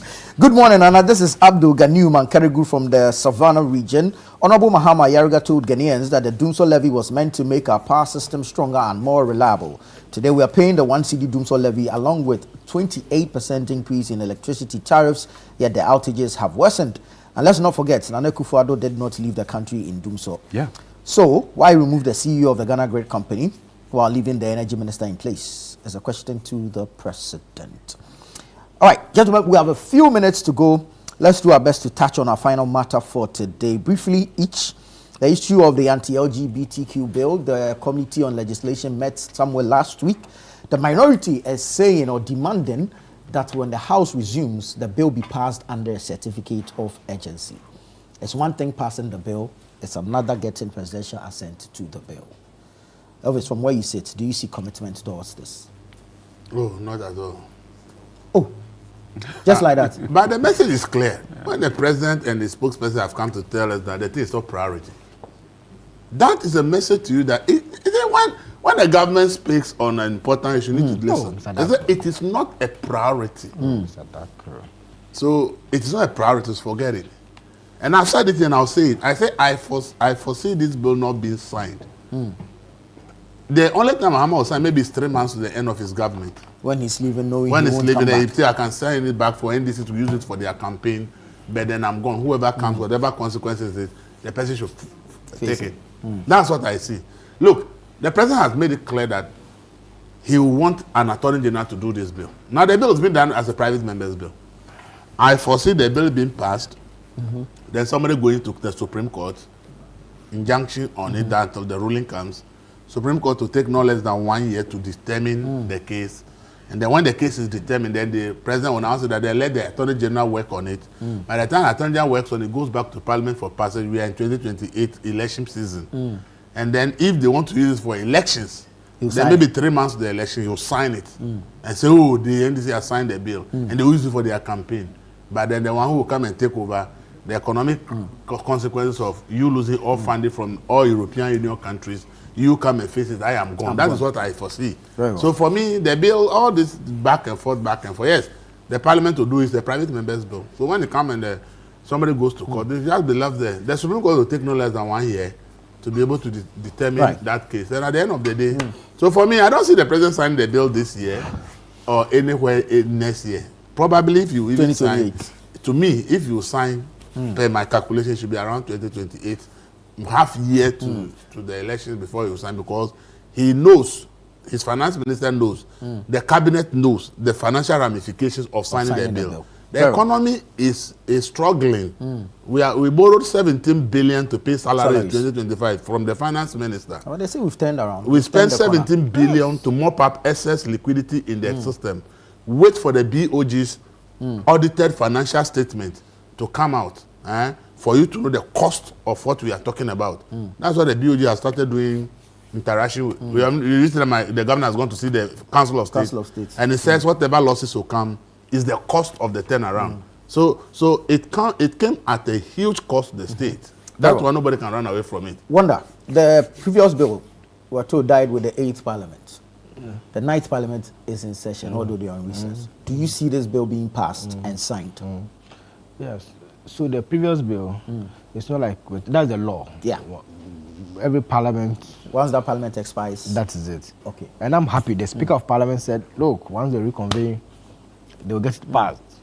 And as a National Executive Committee member of the NDC, a member of this government, I can assure you that once it's passed and it gets to the desk of His Excellency President John Dramani Mahama, he will sign it into law. The NPP knows, Ghanaians know, that it's only the NDC government that has the courage to pass this into law. Thank you. Ibrahim. Nana, for those listening, Article 106, 13, okay, of the Constitution, it gives the President the power to pass the bill within a single day if it is of an urgent nature. Now, we use Article 106, I'm talking this Bill of Emergency. Certificate of Emergency to pass taxes, national security concerns. So is the family less of a priority than taxes? Meanwhile, they're taxing us plenty, and national security. The family is the bedrock of everything. No family, no Ghanaians, forget all, there's no society, no politics, no governance. You couldn't sign it. So, no, it's not that we couldn't sign it. I mentioned last week, last week, and I want to repeat this for Elvis Wonder's hearing. The MPP, the majority MPs voted for the bill to be signed. President Akufo-Addo refused. He's the one who failed on that area. Yes, he failed. The person, why do I say so? Article 106 does not give the president the right not to sign a bill. It rather says you have to do two things, sign or veto, and give veto with reasons. With reason. That's all that President Akufo-Addo had to do. And this is squarely on President Akufo-Addo. And he failed. Yes, he failed. He failed, not the MPP. And again, the MPP are, with a unified voice, urging President Mahama to sign this. And now you have, no, it's not when it's right. You said it was right back in 2024. When it's passed. When it's passed. When it's passed. Sure. It's not passed yet. And yes, and who's kicking the can down the road, as I said last week? We've mentioned this. Wonder, don't somehow be blind to the reality on the ground. With all the veracity that President, then candidate Mahama said, I will sign this bill. It needs to be passed. Okay? Now you've been given the power before the parliament officially died. Look, your language is not a priority. There are other important things, like maybe the power outages I'm causing and the cocoa farmers are not paying. You know, this thing is a backdoor, no pun intended, backdoor, what do you call it, priority for John Dramani Mahama. Let's not deceive ourselves. And as Ghanaians, we need to put the nation first in some instances. Yes, sometimes you put party first. You have to. Sometimes. It's the way of the world. But oftentimes you put the nation first. And what is happening is the moral degradation of society if we allow LGBTQ to, and that's the whole point of the bill on human rights and, is it traditional values? Proper family values. Proper family values. Essentially it's saying that let's protect that which is good. That's what that which is good. And when we allow politicians to somehow obfuscate, somehow cloud the good that we as the Ghanaians, sometimes we have to say, I'm not MPP, I'm not NDC. I'm Ghanaian. I'm African. And this thing benefits us. So with one voice, let's support it. When you see an individual or individuals kicking the can, playing, how do you call it, delay tactics, call it out for what it is. And tell John Dramani Mahama, the president, that we, as an MPP, NDC, won't stand for it. Sign once it's passed the bill. and don't give us some, excuse, some Komenini that doesn't wash with Ghanaians. Thank you so much. 2028 is not far, and God willing, we'll Inshallah. get a president, Alhaji Dr. Mahmoud Bawumia, who will make sure that this thing is signed. Thank you, Ibrahim Ajay. Thank you, Wanda Koto. Thank you, Elvis Dako. I am Nanatu Boateng. This has been the news review segment on Breakfast Daily.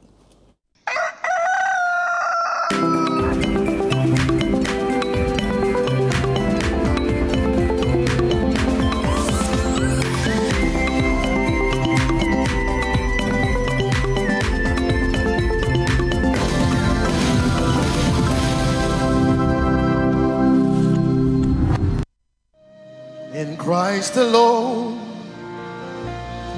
my hope is found, my God. Hey. Hello, family. Hello, dear all. My name is Reverend Stephen Yenusom Wengam, General Superintendent, Assemblies of God, Ghana. I want to personally invite you and your family to the upcoming family consecration service.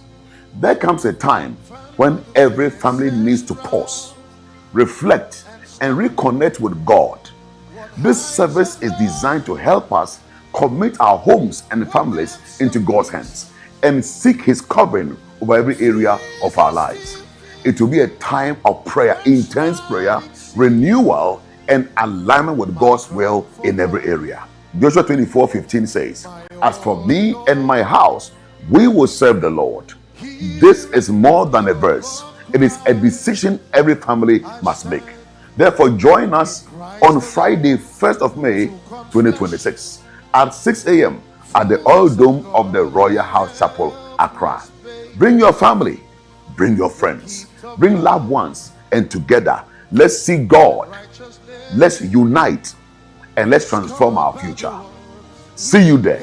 God bless you. To say, till on that cross, when Jesus died, my God, the wrath of God. We continue our conversation on Lifeline this week on the topic, healing after heartbreak, moving on without bitterness. So, make a date with Bishop Fred Kwanchi-Mensah and his guest, Professor Osafo Edu, on Lifeline. Where we combine theology with psychology to help you to understand life and to give you the skills to overcome the challenges life present to us. Let me tell you this program is not just a program, it is a lifeline. And in the last episode, we explored this common human experience called heartbreak.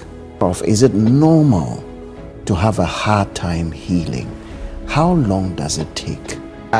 Certain intervening variables that can determine the extent to which you can heal faster or otherwise. For example, if you are all the time getting re-traumatized, okay, that particular trigger keeps coming. It's a problem. The gentleman walked away, but he's all the time really, coming around in PDC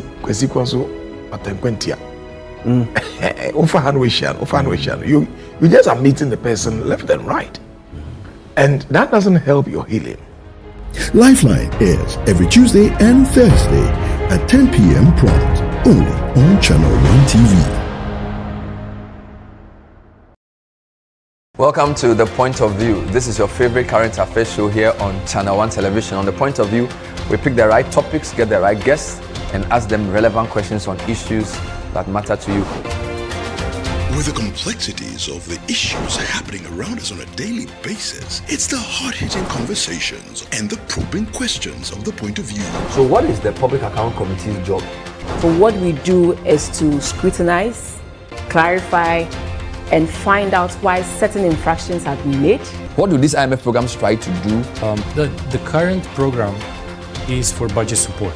Okay. There are no projects attached. That teases apart the twisted entanglements of politics and governance, as well as religious and social discourse. The Point of View brings you the policymakers and duty bearers and drills down to the very bottom of issues. What authority do you have? The Point of View airs every Monday and Wednesday at 9 p.m. only on Channel 1 TV. the call Give of you the forgiveness. strength, O Lord God, May to God make grant up, you O the Lord God, grace. with the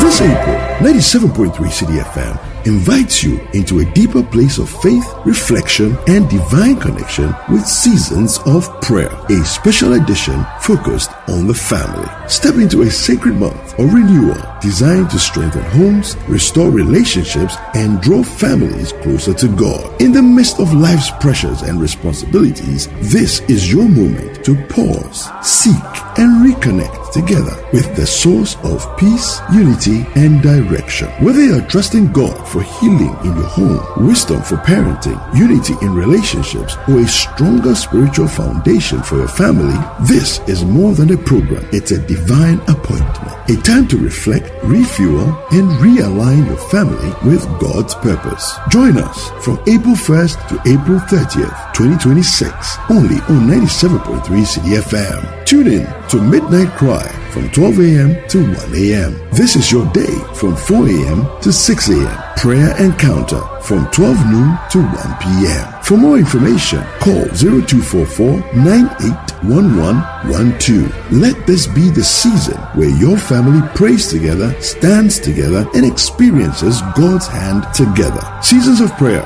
is powered by 97.3 City FM.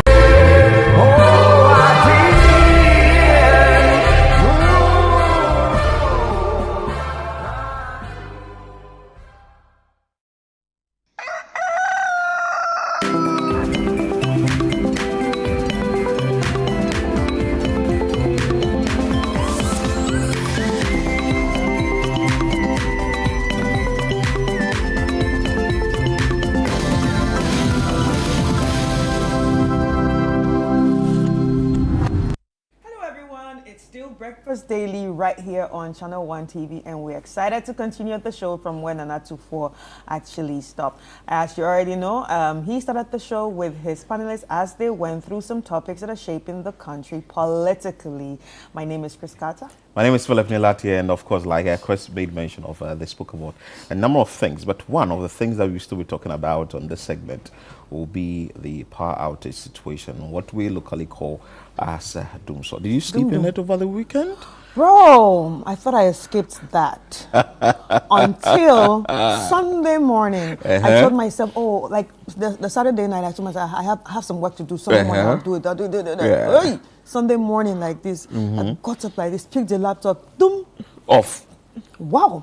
I saw, let me just give them 15 minutes. Yeah, it will come. An hour, 2 hours, 3 hours. I said, jeez. I called them on the phone. Oh, you know me. Oh, you did? I even had to give them story.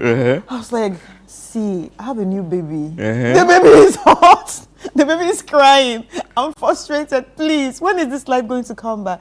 Then they had to explain that, okay, it's... the interruption is actually coming from their main power suppliers. That's what they said. Yeah, I think so. Yeah, from the main power suppliers. So when they said that, I just knew that, okay, so I don't even have to blame them. It's not like localized. Yeah, so well. So I was like, okay, whatever. So she was like, it's going to come. I said, in how many hours, please? She said, oh, between now to 12 hours. I said, that's not going to come now. Like, I mean, now. Let me know what time it will come. Anyway, so you can join us with your thoughts, submissions, and comment what you've gone through over the weekend and maybe last week, what you're also going through today. Do you have power? What is it like in your area? And so that maybe some more attention will be paid to maybe your community. We understand that Akosombo has been down, Pon has been down, but we're having further conversation here on the show. But in order for us to get this issue immediately resolved, that's why we are asking you to join the Seasons of Prayer. Very important. You have to join the Seasons of Prayer so that we can pray for the country. Yeah, we have to pray for the country. We have to pray for the country. So, Midnight Cry, if you can't join any of them, Midnight Cry, if you're having a lighthouse, please wake up at dawn and pray from 12 a.m. to 1 a.m. This is your day from 4 a.m. to 6 a.m. Then prayer encounter from 12 p.m. to 1 p.m. We have just 3 days to go. Today is 27th of... It runs so fast, huh? Too fast. Today is 27th of April. So we have 3 days more to go. On the 30th of April, we are ending all that. So you can get it Facebook on City 97.3 FM. The numbers are also there for you to call 0244 981112 for more information on this, so that we can get things in the country restored, including the families as well. And when we are done, we'll do the family consecration, which Chris is going to tell us about the family consecration one. Yeah. And that is going to happen on the 1st of May, 2026. Yeah, so on the 1st of May, we're calling on everyone to come join us at the Oil Dome Royal House Chapel here in Accra for the yearly family consecration service. This is where hope is restored, prayerful habits starts again, and also families are united, marriages are binded together, and all that. So you definitely do not want to miss it, because a family that prays together stays together. So come join us at the family consecration service. This is brought to you by City 97.3 FM and also supported by Channel 1 TV. Friday, the 1st of May, 2026, 6 a.m. to 12.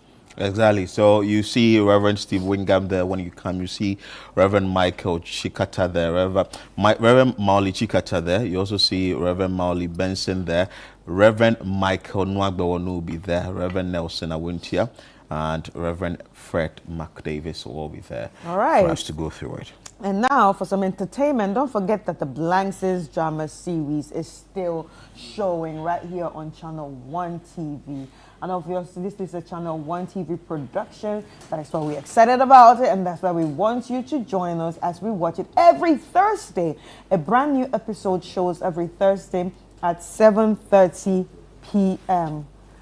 It repeats every Tuesday, 3 p.m., Wednesday, 5:30 p.m., Fridays, 11:30 a.m., Saturdays, 7 p.m., Sundays at 4:30 p.m. If you're wondering what this is all about, it's a family drama series that shows all the happenings in the normal Ghanaian family, all the excitements, the drama, the grey lines, and all that you can see in a Ghanaian family. It's showing right here on Channel 1 TV. So make a date with us this Thursday at 7:30 p.m.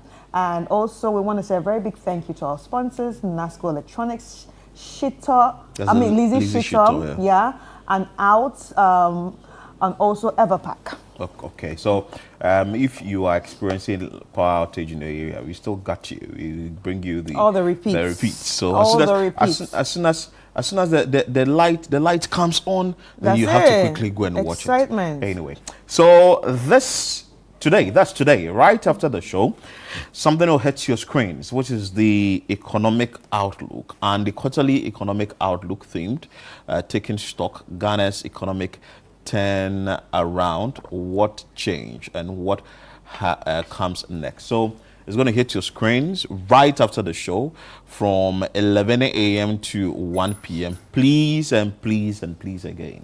We are taking it from all aspects of the economy, and you can see Na Afrowa there. She is with a market woman, so it tells you that we've got you covered. We are talking about the entire economic sector in this country, so far as the quarterly economic outlook is concerned. So make sure that you be part of this all-important TV program that is going to happen today, or what we are going to show on TV today. And you can call 0205 973 973 for further details on this particular program that will be on TV, live on Channel 1 TV, right after the show. All right. So let's get into the trends, right? Yeah. World Cup Central. Oh, World Cup Central. You still don't want to talk about Ghana winning the cup? Cross Qatar. I actually prayed for them. You did? Yeah. And what was revealed? The thing that was revealed your is top basically 5 countries that you think that can win the cup. Germany. Okay, Germany. Oh, top 5. Yeah, top 5. Oh, that means I'll have to add Ghana. So maybe Ghana because could be Ghana the could have 5th. been my bonus, because I'm still praying for them. That's fine. So let's see what's the top 5. What's the top 5? England, Okay, and then England. France. France. Yeah. Okay. And of course the football playing countries. I'm not going to say Portugal. Okay. Is Argentina part of it? I think so. Argentina is part of it. Or Brazil? Brazil. Yeah. Brazil is no more the Brazil that we used to know. That's the why thing. they've been They are not like that strong Brazil I used to sort know of, as I was growing. diluted? A bit. Okay. Portugal. Portugal. Mhm. Portugal are they that strong? Yeah, because Really? of Cristiano Ronaldo. Cristiano. Oh, he's old. Oh. And who again? And Ghana. Did you mention Argentina? I mentioned Argentina. You mentioned Argentina. Argentina, yeah. Okay, good. Okay. And bonus, Ghana, Asterix. Okay. I think Morocco can do it. I could have said Morocco, but what has happened this past few months with Morocco? I'm in a happy place with them, so I really don't want to. Anyway, so that's it. So in order for you to get more of this, it's on Fridays at 3:30 p.m. That is the World Cup Central, and we bring you here on Channel 1 TV, 3 p.m. It's the time for us to have that conversation here on screen every Friday. Anyway, and the Channel 1 News app, please download the Channel 1 News app. It's very important because with this news app, you, with just a notification, you get to know what is happening in the country and across the world as well. Just with a notification, you are good to go because we post the stories and we give you the information that you need to know. All right. Straight into the trends. So straight into the trends. So basically, if you're joining us for the first time and you're wondering what the trends is all about, the trends is everything that is on social media that has you and I buzzing. If you're not a social media savvy person, that has your neighbor or your family buzzing on social media, because these topics always keep us on our feet and we want to be part of the thread. So that's why we always want to pick up our phone and then add our comments to what everybody's talking about. Now we have some few trends here, and the first one is obviously we know that the chief of staff actually celebrated his birthday over the weekend, and it was his birthday. So the chief of staff, Julius Debra, was at after the whole birthday party, he went to church basically for Thanksgiving service. The Thanksgiving service, and what I think it was Trasacco PIWC. Yeah. So what actually caught the attention of everybody, or what is making this a trend, is the fact that he broke down while apologizing to Apostle Eric Nyamiche for Dr. Mary Ewusi's radio threat to deal with him over the Galamsey pollution comments. And obviously there's been a bit back and forth with this issue when it comes to the, Dr. Mary Ewusi, and also with the head of the church.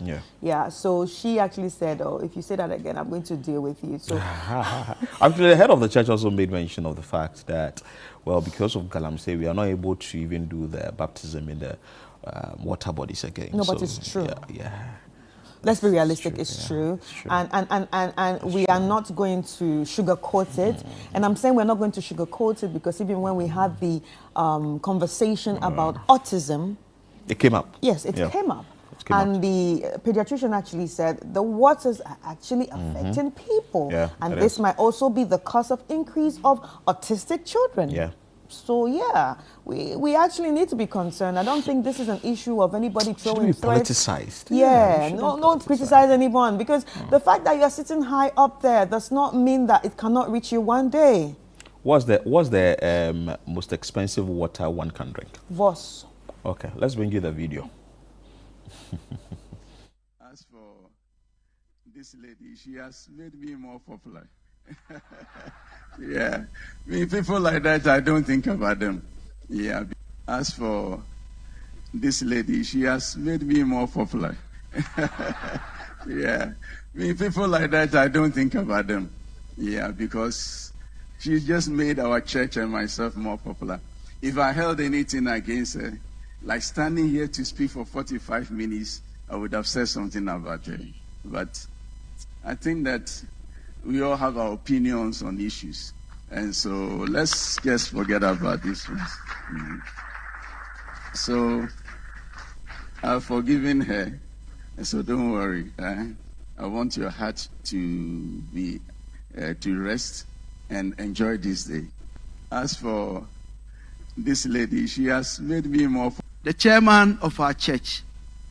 You know, myself, Honorable Elder Ofosu Ampofo, our local government minister, and several others are members of your church.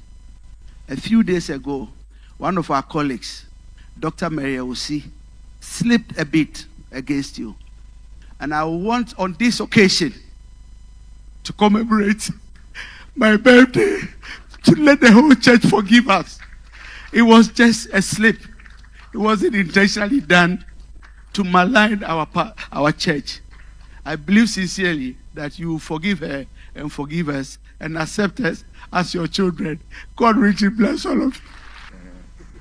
We want to pray for the Chief of Staff. As for this lady, she has made me more popular. Yeah. I mean, people like that, I don't think about them. Yeah, because she just made our church and myself more popular. If I held anything against her, like standing here to speak for 45 minutes, I would have said something about her. But I think that we all have our opinions on issues. And so let's just forget about this one. So I've forgiven her. And so don't worry. I want your heart to be to rest and enjoy this day. Yeah. We're talking about Galamsey. I have heard that there is somebody who says that some senior pastor has talked against Galamsey, and so he's shouting at him. Tell that woman we are not afraid of her.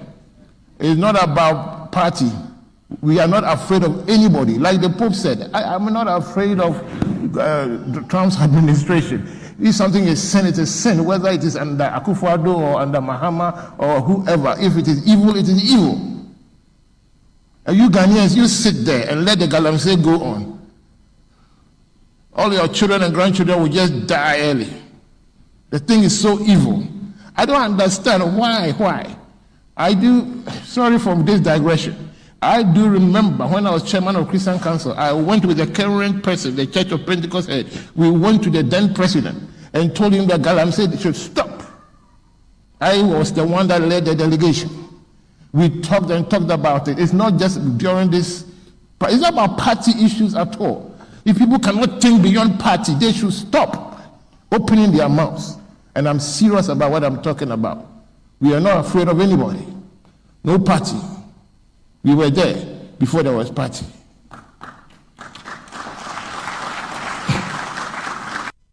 So you heard from the moderator of the Presbyterian Church of Ghana, that is Right Reverend Professor Joseph Obri Yeboah Mante, actually speaking about the issue, and it's raised a lot of public, let's say, comments. People are commenting about it. Let's bring you the comments if we do have them, what people are saying.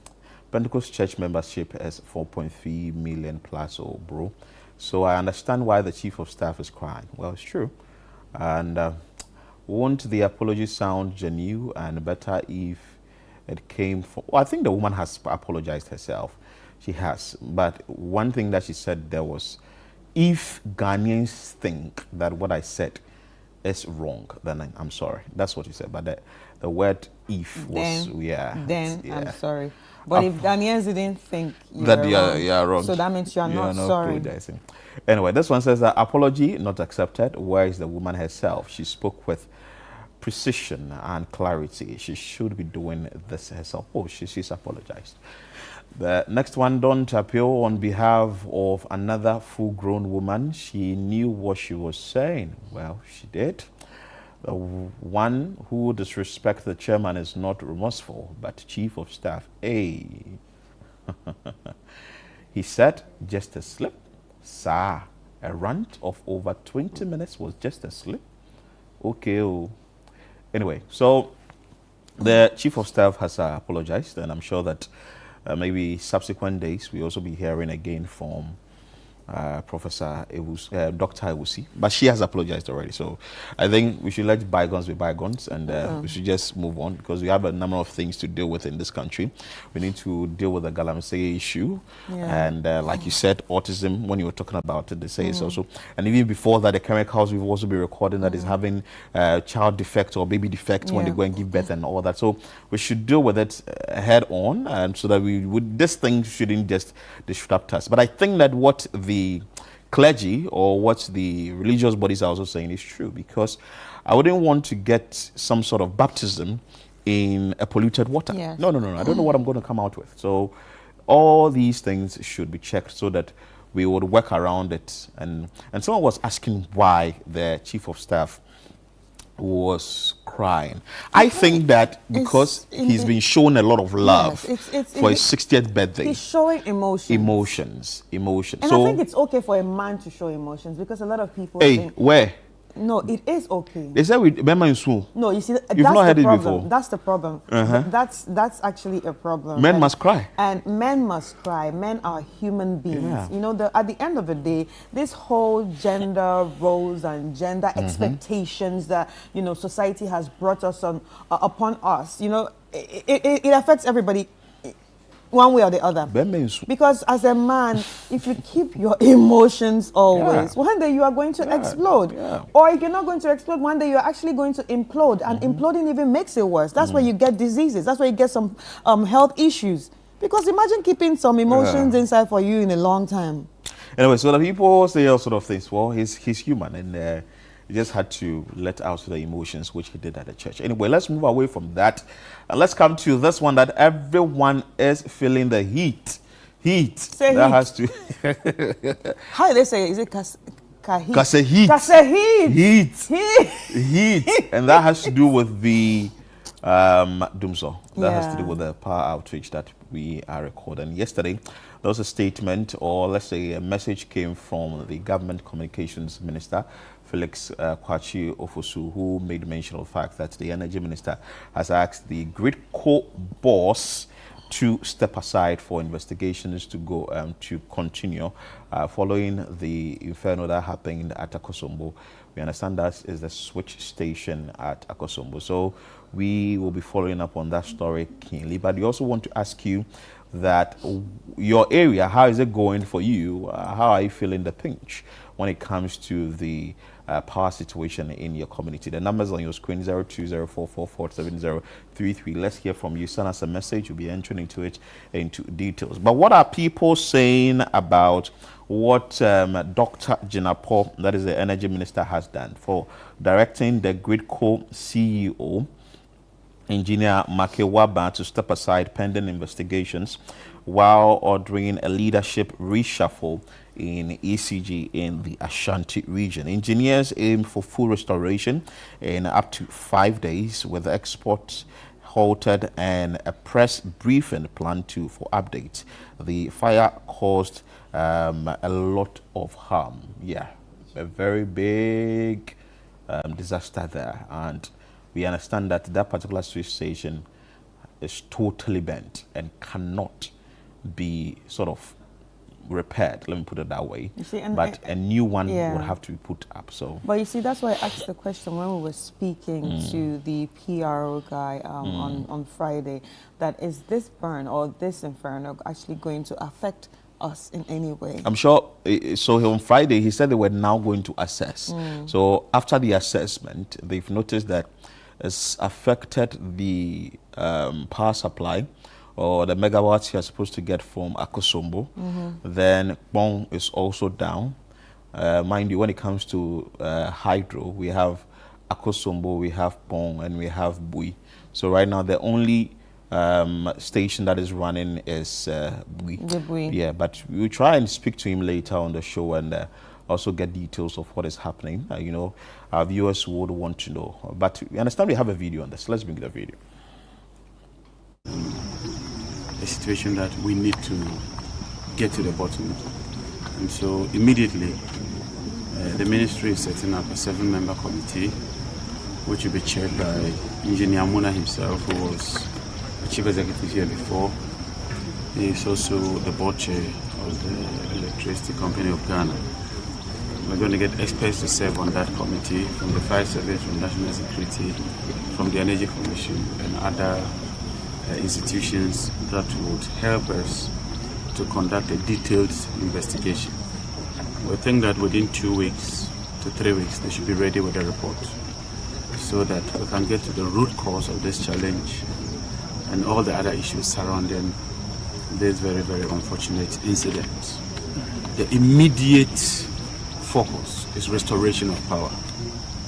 Engineers have been working around the clock. Chief executives of Gridco and VRA spent a chunk of their time here yesterday. They waited for me. I've received a briefing.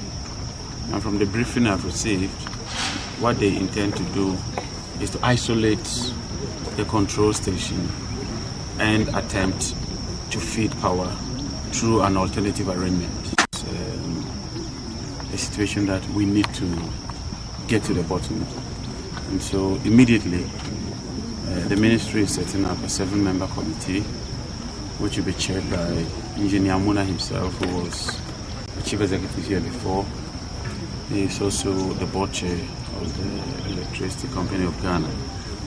We're going to get experts to serve on that committee from the Fire Service, from National Security, from the Energy Commission, and other institutions. So that was the Energy Minister, Dr. John Abdullahi Jinapor, speaking to the media after the inspection exercise on Friday at Akosombo. He said a committee has been set and we are expecting the report from the committee or the findings from the committee. But in the interim, the Gridco boss has been asked to step aside for the investigations to go on. We understand that it's an administrative process that ideally has to be done for the investigation to really go on. But I'm sure there are comments on this. Let's bring you the comments. What the general public are saying about this, the Dumso and all that. Let's bring you the comments. And apology. Okay, this had to do with the very first one. That has to do with so this one said, okay, so this one too had to do with the very first one that really, okay, that's fine. So you know, we still have a lot more on these conversations, let's put it that way. So let's bring you the video of the day. After, we will enter your various communities and ask you what you've been going through now that we have intermittent power supply, like erratic power supply, and how you've been actually staying with it. But you can keep your messages also coming. Maybe later on the show, if we have time, we may open the phone lines. But trust us, you'll speak to the authorities and also find out from them what they are doing about the situation, because you need to know so that you'll be able to plan your day and other things. So let's bring you the video of the day after we visit or you enter your communities. This is just the beginning. Hey, Dumsa Shastria, I feel never do Munakasiapa. Amamu, this is just the beginning. Hey, Dumsa Shastria, I feel never do Munakasiapa. Amamu, Tanyana Dum, Tanyana Sasso. Hey, Tanyana Dum, Tanyana Sasso. Electricity, power, electricity, power. Tanyana Dum, Tanyana Sasso. This is just the beginning. Hey, Dumsa Shastria. I feel never do Munakasiapa. Amamu, this is just the beginning. Hey, Dumsa Shastria, I feel never do Munakasiapa. Amamu, Tanyana Dum, Tanyana Sasso. Hey, Tanyana Dum, Tanyana Sasso. Electricity, power, electricity, power. Tanyana Dum, Tanyana Sasso. This is. So actually, the lights came. The lights came when back. It was our end of the video. I think that's the magic song. Yeah, there's a message that we've got here. There's no excuse to sway the minds of citizens from the fact that Dumso is back. We have been experiencing intermittent power outage before the Akosombo fire incident. That has been the main headline of the Energy Minister's excuse. This is coming from Kwesi Agona Odobing. This also says that, good morning, please tell our president and the Energy Minister to rather resign and leave the CEO alone. Well, it's an administrative process, so the CEO would have to step aside. That's the Gridco boss would have to step aside for the investigations to go on. So just keep your messages coming. Let's know how it is in your area, because at 2 p.m., the Energy Minister will be addressing the country, let me put it that way, on what is happening with the power situation in the country. So please and please again, let's hear from you via text so that we'll be able to also put your information out well. Maybe some of the things that he'll be addressing, he could factor them in. But there's this report that was filed by Wahab of the City Newsroom that was read by Ayikwe Okain. Wahab actually visited some places in the Greater Accra region to find out how people are staying with the intermittent power supply. Let's bring you that report after. Definitely, we're going to have a lot more conversation here on the show. Let's watch the report.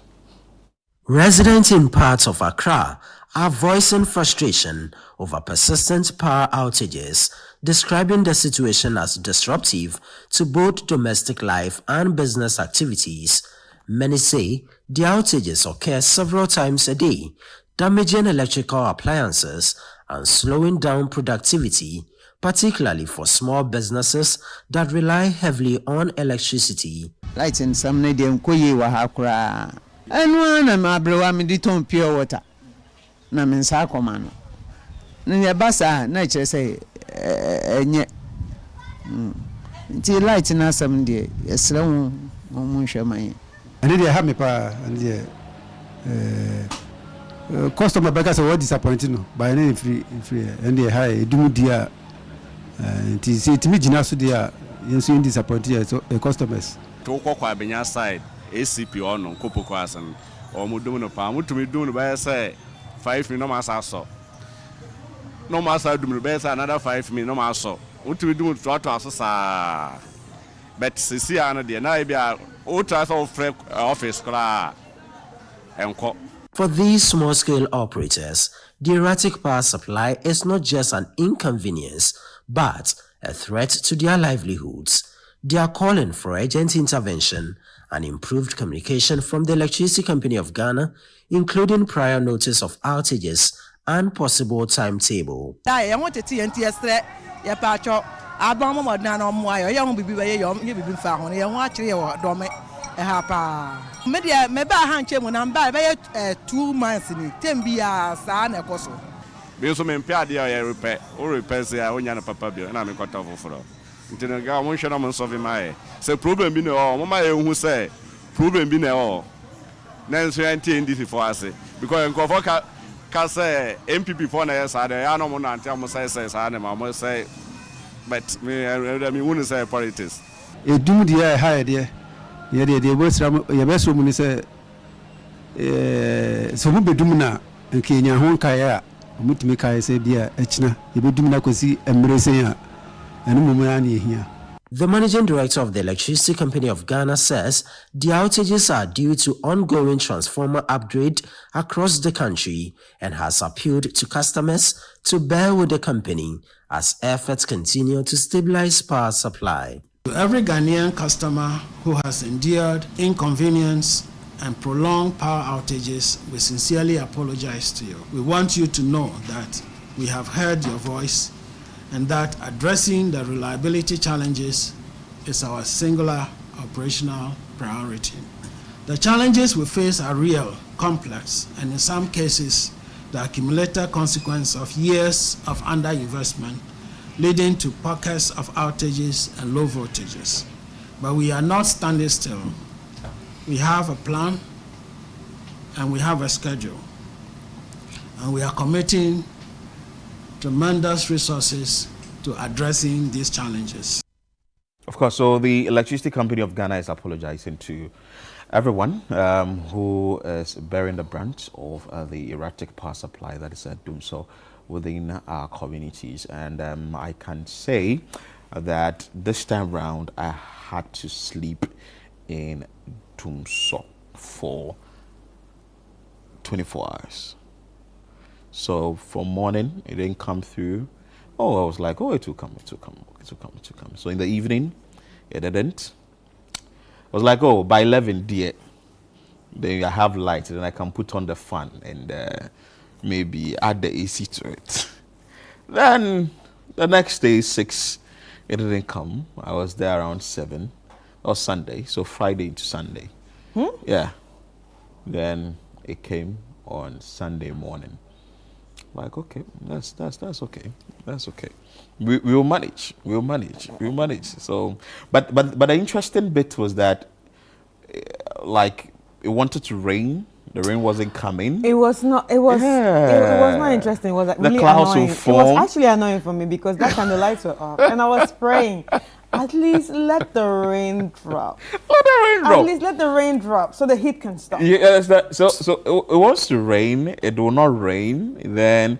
But one interesting thing was that the weather wasn't too hot.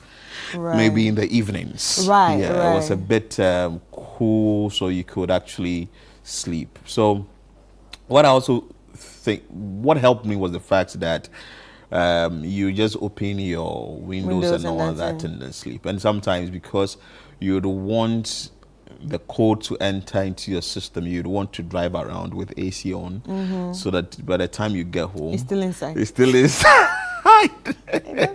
Then you take a shower. Right. After taking a shower, then you drink some cold water. Yeah. Then you know that your system everything is cold. Yeah. Then you know that you can manage and actually sleep with it. But yeah, but you see, it's for me, troubling. I think what we experienced more was the low current. There was a lot of low current in my side. Oh, in your side. Before the lights actually went off.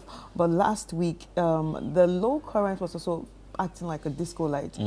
Off and on, off and on, off and I was on. like, and I was screaming, the fridge, turn on the fridge, turn on the fridge. Because you don't want anything to happen to any of the appliances. Yeah, So because like, people are actually getting their appliances actually blown and all that. And your fridge will go, your television will Things go. will just go, There is a comment coming. It says that good morning, please.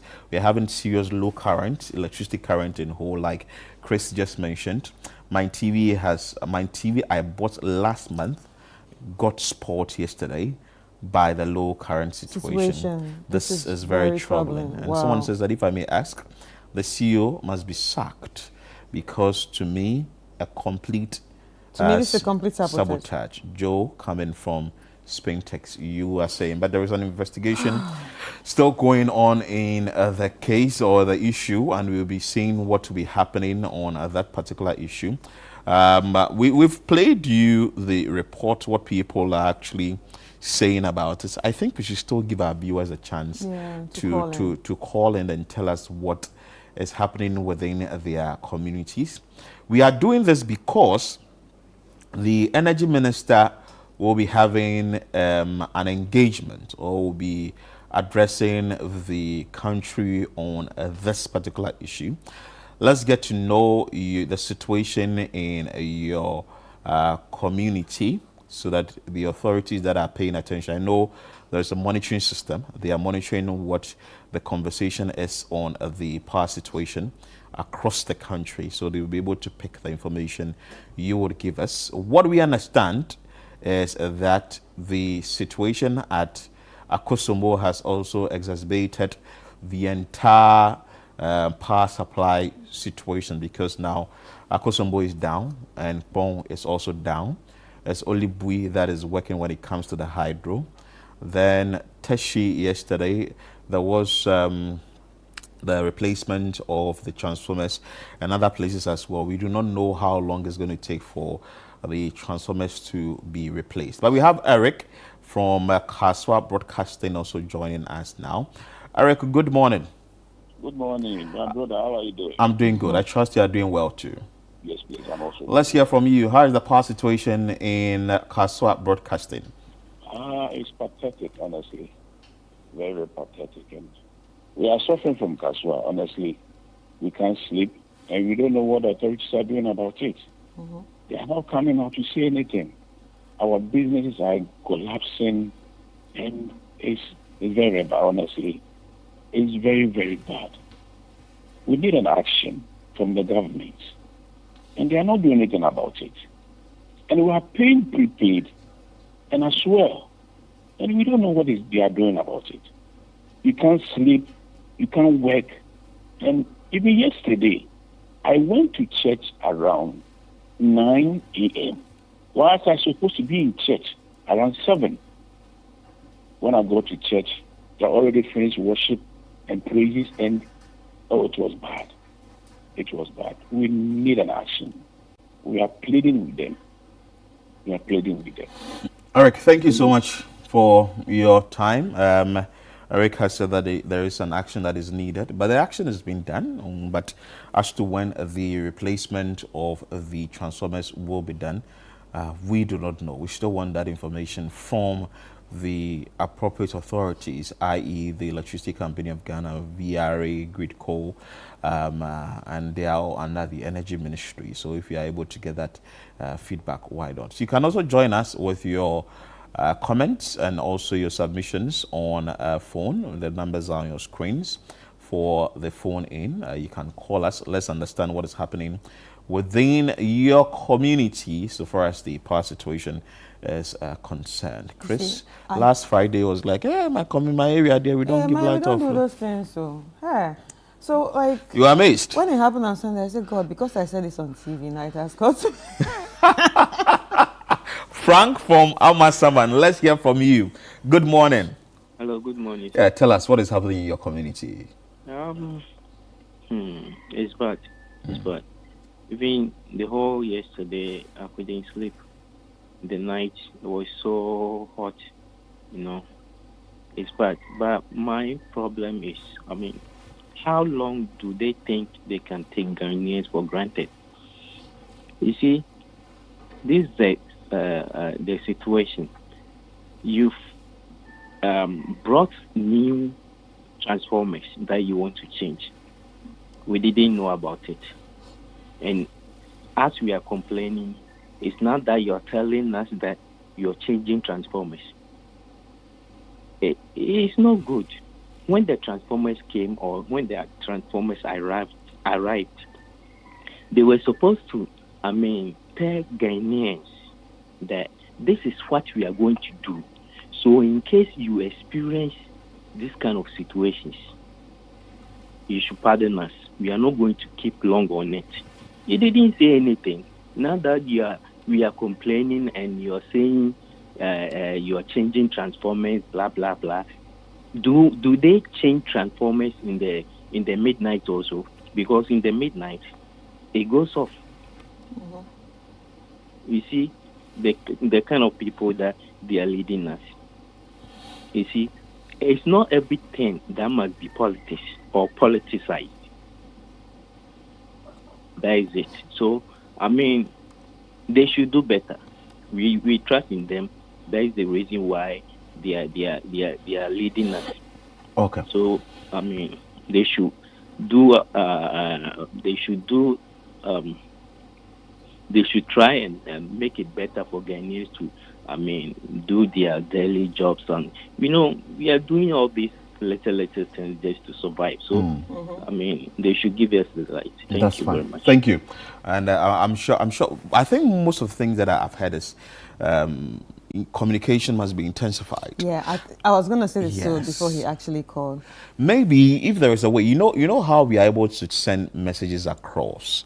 That there is something like, I remember the communications ministry did that when the 8 departed and there was their bodies that were taken in the sack and all that, and were asked that we should delete those videos from our phones. So if we are able to get a data of every Ghanaian and we are able to do a broadcast or the messages are sent across like that, it may help, because it looks like people are talking a lot more about the fact that we do not get to know, we don't know of it, and our lights are going off. Yeah. All right. So we have Frank from Stridra joining us. Hello, Frank.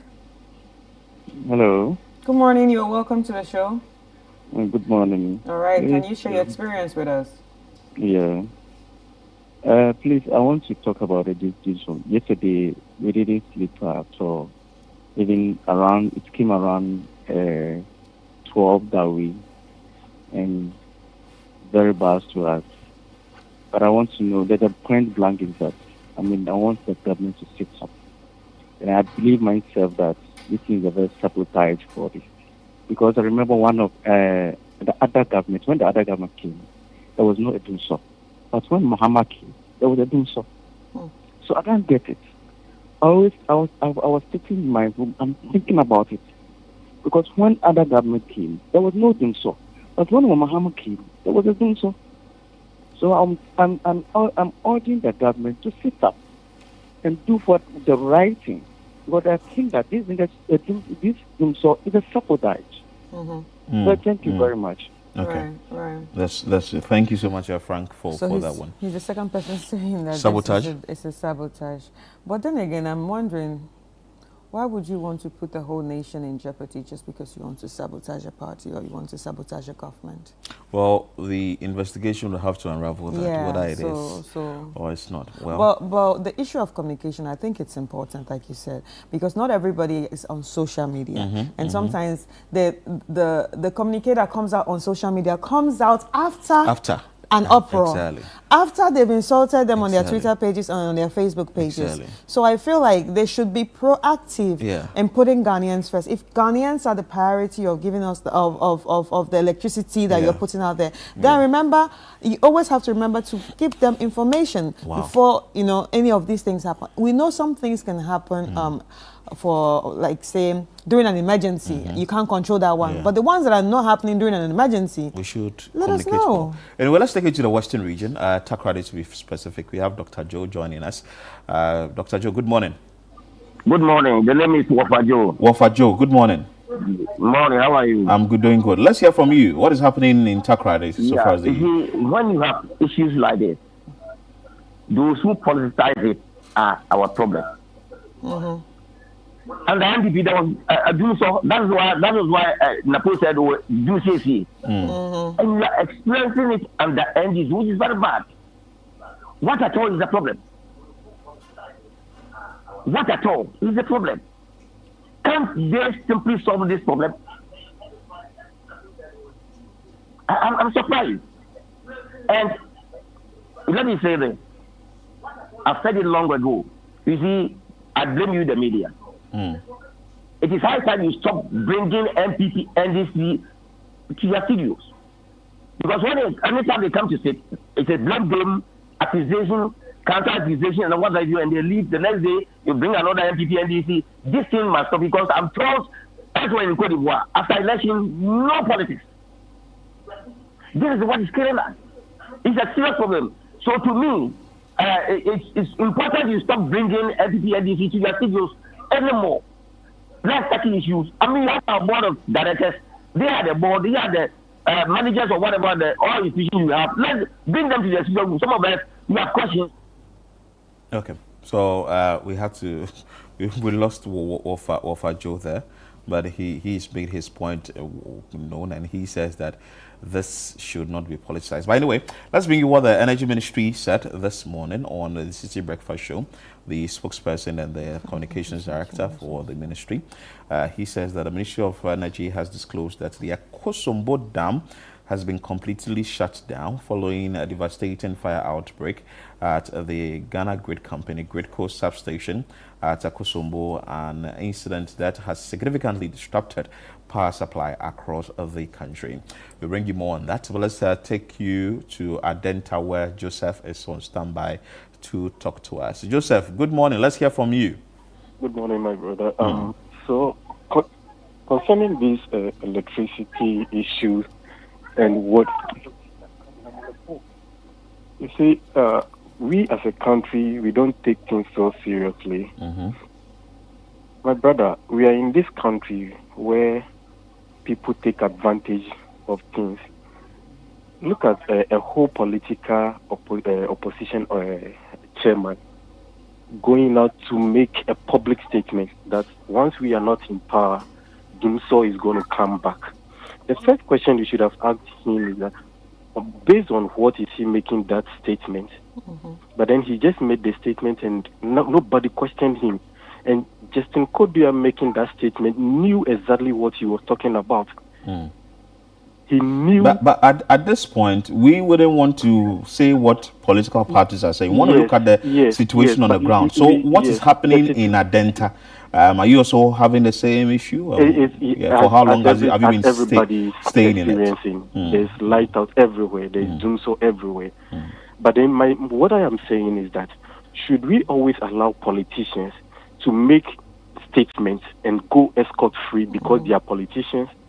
Or are they above the power or the rule of or the laws in this country? So your caller before me was making a statement that we should stop bringing these politicians to the studios. Because you see, they come onto your studios, they make statements, and nobody questioned them. But me, the ordinary Ghanaian, when I make a statement right now, you end up telling me that I should retract my statement or I should apologize. But when they make statements, no matter how my language, how nonsense or stupid it sounds, they go escort-free. And that is how powerful we've made these politicians become. Okay. So they do things anyway, without any sense, without anything. This morning I was watching a program concerning WAEC, and there was this WAEC public whatever trying to justify one or two things. And I was laughing because, see, I'm sorry I have to bring in this. These people are in their offices. They have boys at their offices where they give questions, WAEC questions to go and sell.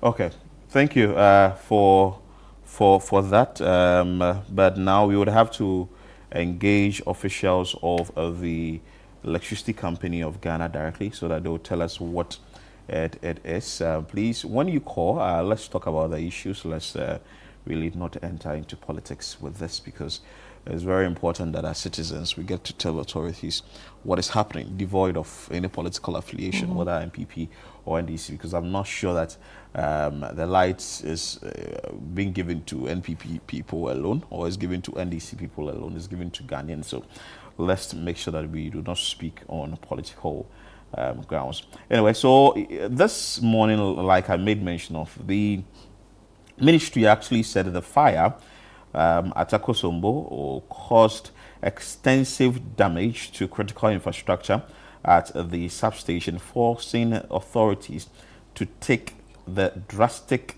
but necessary decision to halt operations at the dam. Speaking in an interview on the City Breakfast Show, the ministry spokesperson, Richmond Roxon, provided details about the scale of destruction and implications for the country's power generation system. He explained that the fire ravaged the switch system at the Akosombo Dam, rendering it inoperable and necessitating an immediate shutdown. So the switch yard, which is the Akosombo substation, is completely bent down, and it cannot be salvaged. The primary control room for the switch yard is completely gone. It was even difficult for us to walk there when we got there to assess the situation. Fortunately, we have Charles Ni Aiku, who is the General Manager for External Communications, Electricity Company of Ghana, joining us. Yesterday he spoke on CNL, but I want to engage him further on Breakfast Daily this morning. Good morning, sir. Yeah, good morning, sir. How are you? I'm doing good. I trust you are doing well. By His grace, thank you very much. There's a lot of heat in your office. Yes. Anyway, by the grace of God, you douse the flame, well. All shall be well. It's true. So, so far, which of the places have you replaced the transformers? Let's start with that. Okay. So we've done Maijo. We've done Lashibi. Yesterday we started with Teshidungwa. From Teshidungwa we are moving to Kumasi. And then from Kumasi we come back to Bachona. And then as we undertake the replacement of the power transformers, we'll also be doing the distribution transformers within our various operational areas. So we are upgrading from 2026 MVA to a higher capacity of 39 MVA. Is there a timeline for this? Because a lot of people have said that, well, for how long will this take? We understand that Akosombo is down, Bone is down. So now with the transformers that you're also replacing is also having a toll on the power supply. Is there a duration you are using for this replacement of the transformers? Yes. So ECG has developed a very comprehensive phased investment program to address the current reliability crisis and transform our network capacity. So it has been structured into 5 categories based on the agency and implementation timelines. And with the support of the Ministry of Energy and Green Transition, we are committed to executing this investment program. So category 1 has to do the immediate interventions. And this is between now to up to 6 months, which involved the injection of 2,500 district transformers to relieve overloaded stations across all operational areas. We are also replacing hundreds of damaged transformers and associated materials, including ring main units and distribution pillars. We are also replacing 1,600 routing poles in the low voltage network under Operation Keep the Lights On. So within that's up to 6 months. Replacement of rectifiers and protection systems at substations across Accra East, Accra West, Ashanti, Tema, Western, and Volta regions. And they are also distributing over 28,000 fuses and 240 distribution panels to restore and protect our low voltage networks. So that's for up to 6 months. And then between 6 to 12 months, we have quite a number of investments and activities, including the construction of distribution control transfer links to provide alternative supply paths. You know, we need to manage redundancy within the system. So building an alternative path by the construction of the links, the distribution control transfer links, will help manage, especially when there is a challenge with any of the systems. You will not need to wait for several hours or even days to get onto an alternative supply path. So the system which was initially built was kind of a radial nature within our network. Which means that a single fault can leave an entire community without an alternative supply path. So the development or the construction of these links is supposed to manage this. So these are some of the things that we are doing across our operational areas. There's more. If you have time, I can list all of these, and yeah.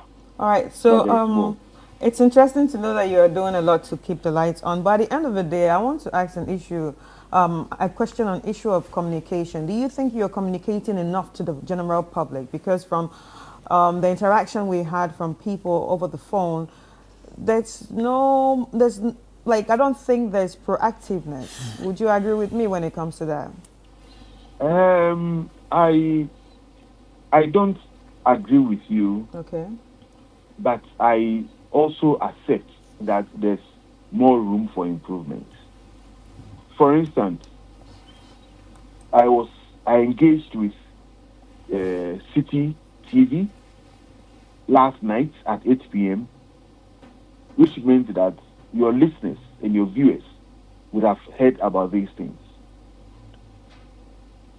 All right. We have our PRs and marketing officers within our various communities, and they engage them.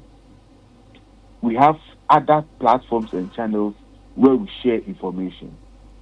So yes, I agree that there's more room for improvement, but I disagree that we are not communicating. Right. Wow. So let me find out from you. How do you go about the communication? Is it that the statement you put out that we've seen some of the statements, also highlighting the areas that will go off and all that?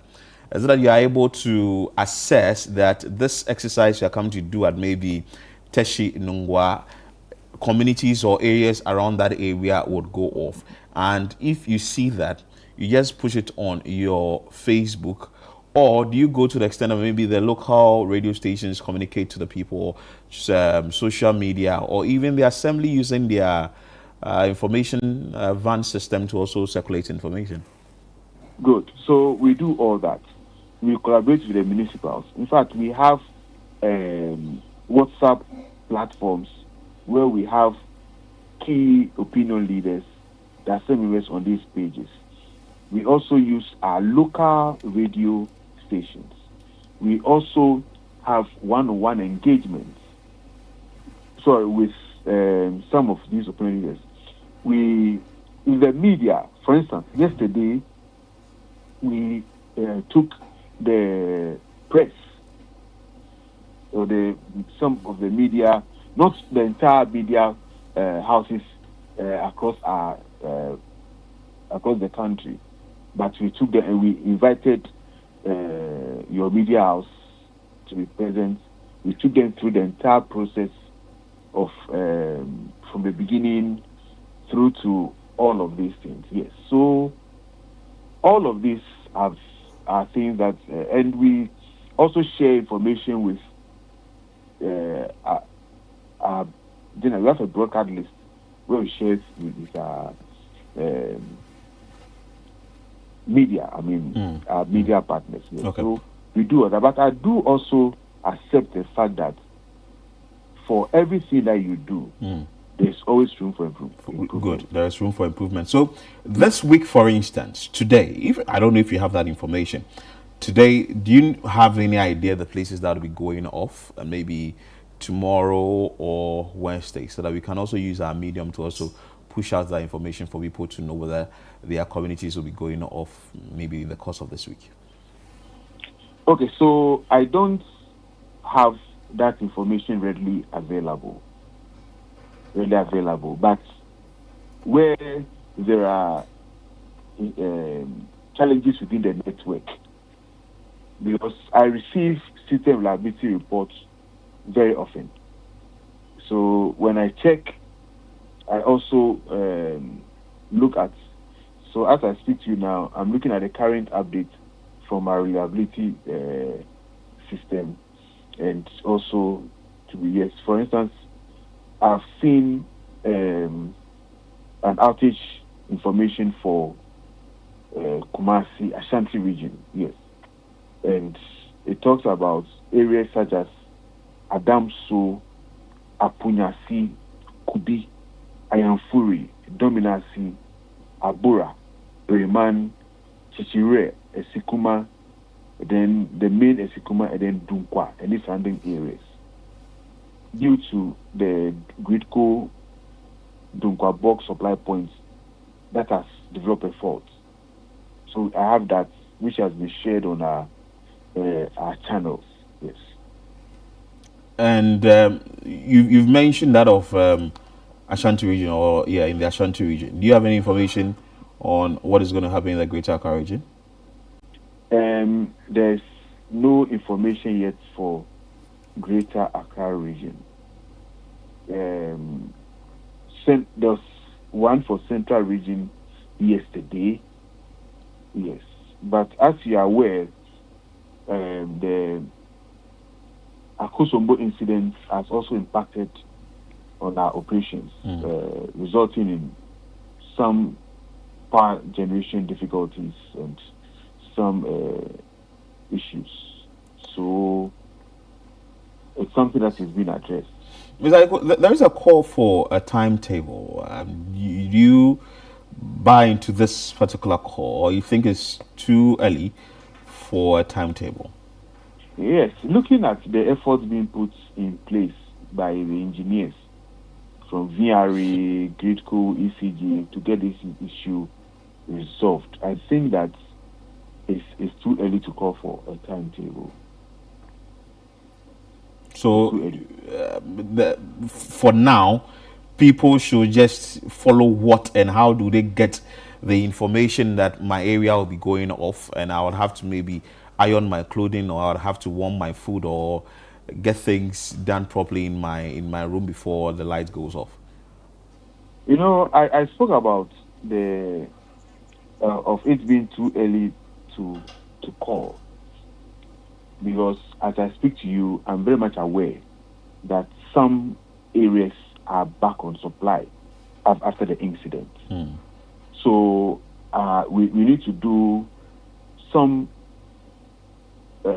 proper assessment of the current challenges before you can even think about getting a timetable out. Wow.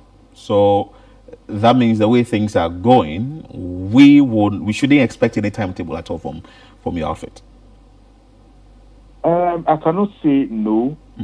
I cannot. Yeah, I can. But I'm talking about currently.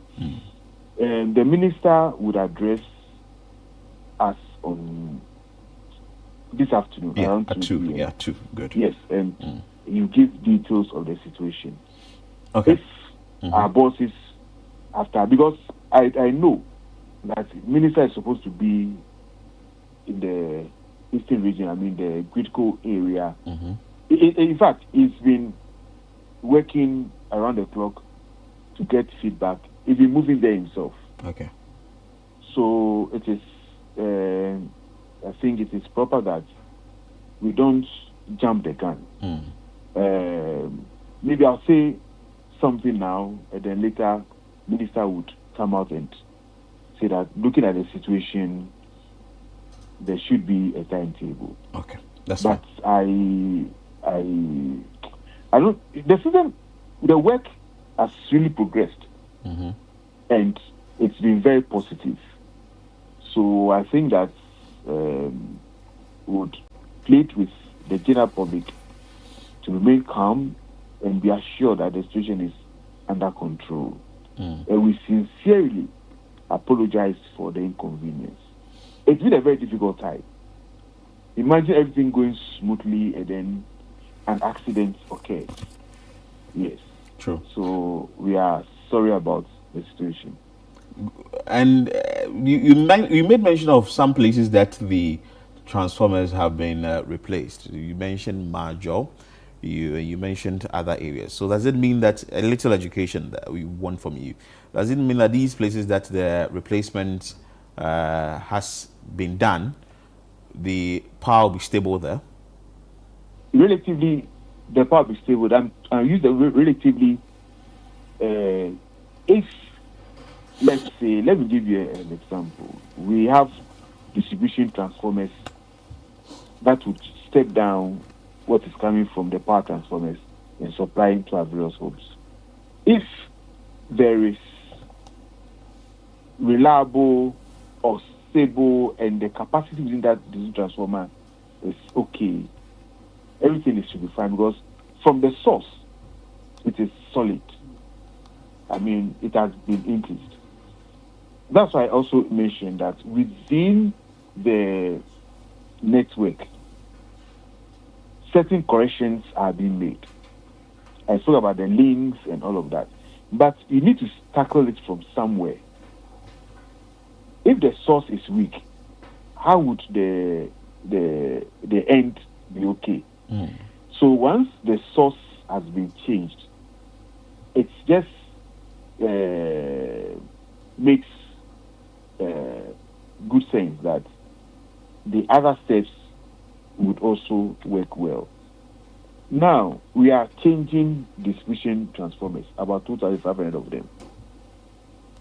If within your area, it is okay, once this has been changed, it will be fine. But if there are challenges within that, then it also means that relatively, we are going to have some challenges. But all things being equal, this change should give you a very drastic, very positive improvement when it comes to our lines. Anyway, Charles Ni Aikwa, thank you so much for your time. But before you take leave of us, you want to share a few words with us, because we know that Ghanaians are listening keenly to what the Electricity Company of Ghana is doing about the issue, and entirely the Energy Ministry. Yes. So, to every Ghanaian customer, to our general public who has endured inconvenient and prolonged power outages, we sincerely apologize. We want you to know that we have heard your voice and that addressing the reliability challenges is a singular operational priority. We also acknowledge that in some instances, our communication and response times have fallen short of expectation. We admit it. We have taken every steps to address these gaps, including implementing measures to enhance operational performance, improve response times, and strengthen customer engagement. The current challenges are real, complex in some cases. But as I said earlier, we remain committed to keeping the public regularly informed of our progress. And we welcome the Ghanaian medias, including your good self, continued role in holding us accountable. Thank you so much, sir. Grateful for your time. So that was Charles Ni Aiku there, who is the General Manager for External Communications Electricity Company of Ghana. And he has spoken extensively about the situation, asking Ghanaians to actually forgive them, and also saying that they are working around the clock to get the issues resolved. And the question on the timetable, he says that it's too early for a timetable to be given, and the Energy Minister will be addressing the general public at 2 p.m. It could be that the minister will say that, hey, how it's going, I think we should get a timetable. But for now, from the Electricity Company of Ghana, a timetable will not be given, and you would want to also pay attention to their Facebook that's a handle, and also media houses, so that you know whether you'll be going off or not. He also mentioned that they are engaging the assemblies. Chris, you're not responding to any of these things. Yeah, because I think they can do better when it comes to communication. Because but he says there is more room. There is room for improvement. Yeah, and that room for improvement should happen now, because at the end of the day, the market woman is not on Facebook. She's not chasing the assembly. She's not watching TV. Like, she's not on radio. So there should be ways to engage those people down there. But in order for you to also know what is happening around you, you should consume one of the many things you've mentioned, but so that you get to know then how it's going. out, reach out to the people in the market, send people to go to the market, talk to the people in the market.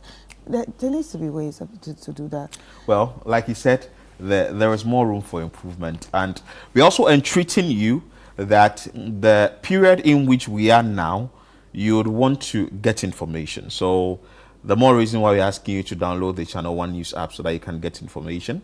You can visit our Facebook handles, City 97.3 FM, and also Channel One TV.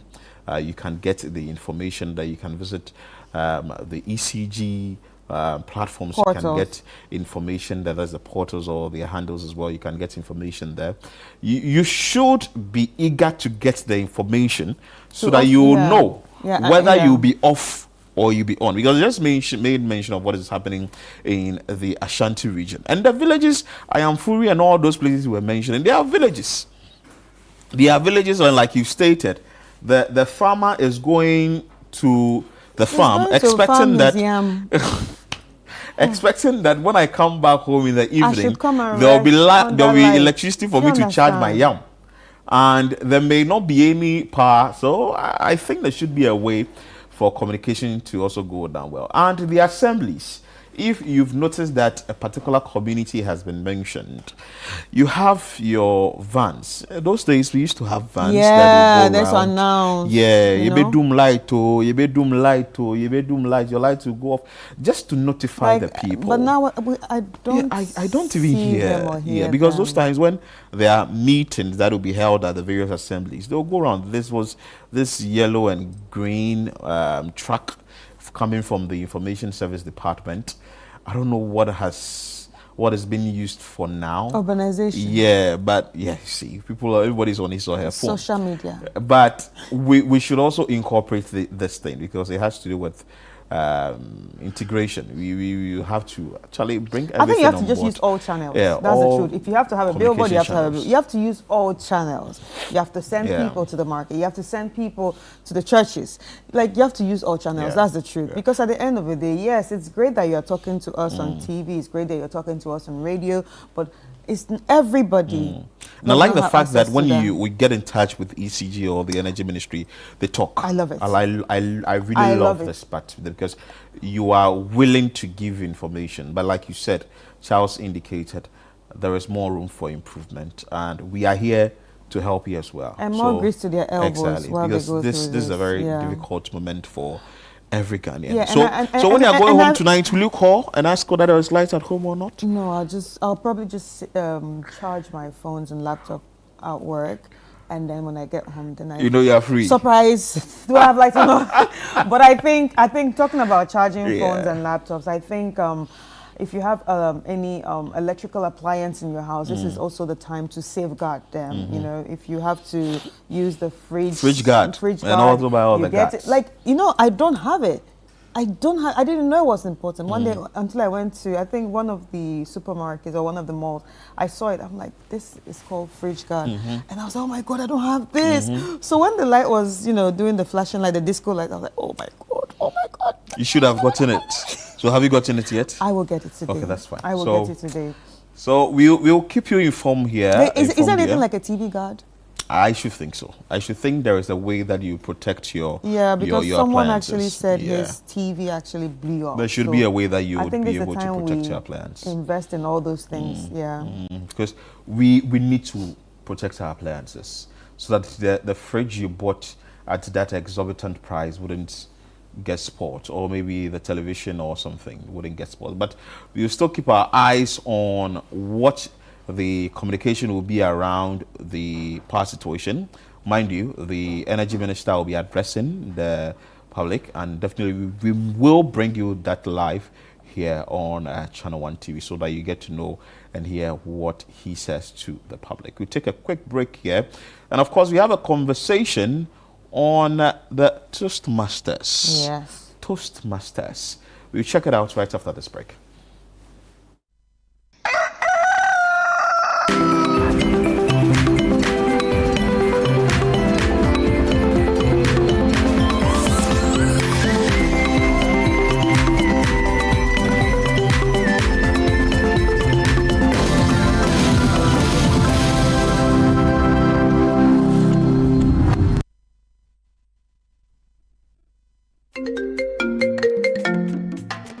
Hello, my name is Pamela from Customer Service. Please revalidate your account by texting your Ghana card number to 0500,000 247.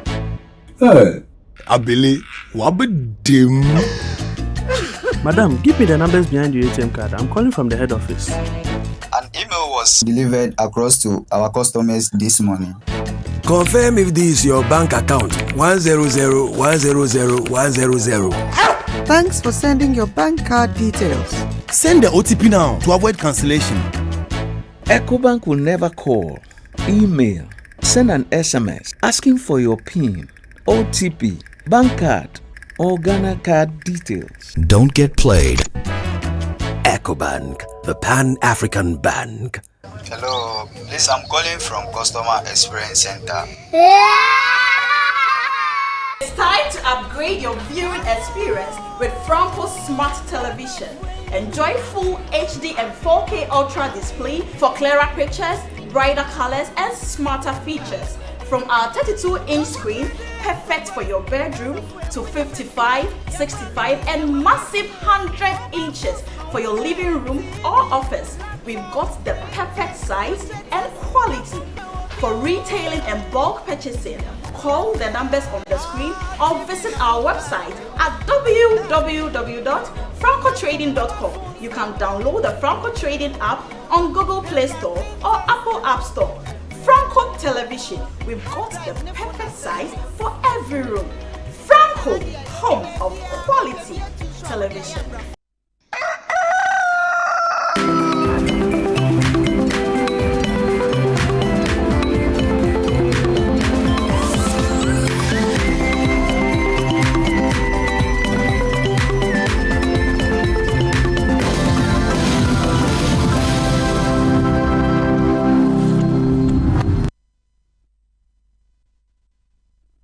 All right, welcome back, ladies and gentlemen. It's time for us to get into this conversation. And before we went on the break, Philip actually reminded you that we are going to be having a conversation about the Toastmasters. Who are the Toastmasters? What is this all about?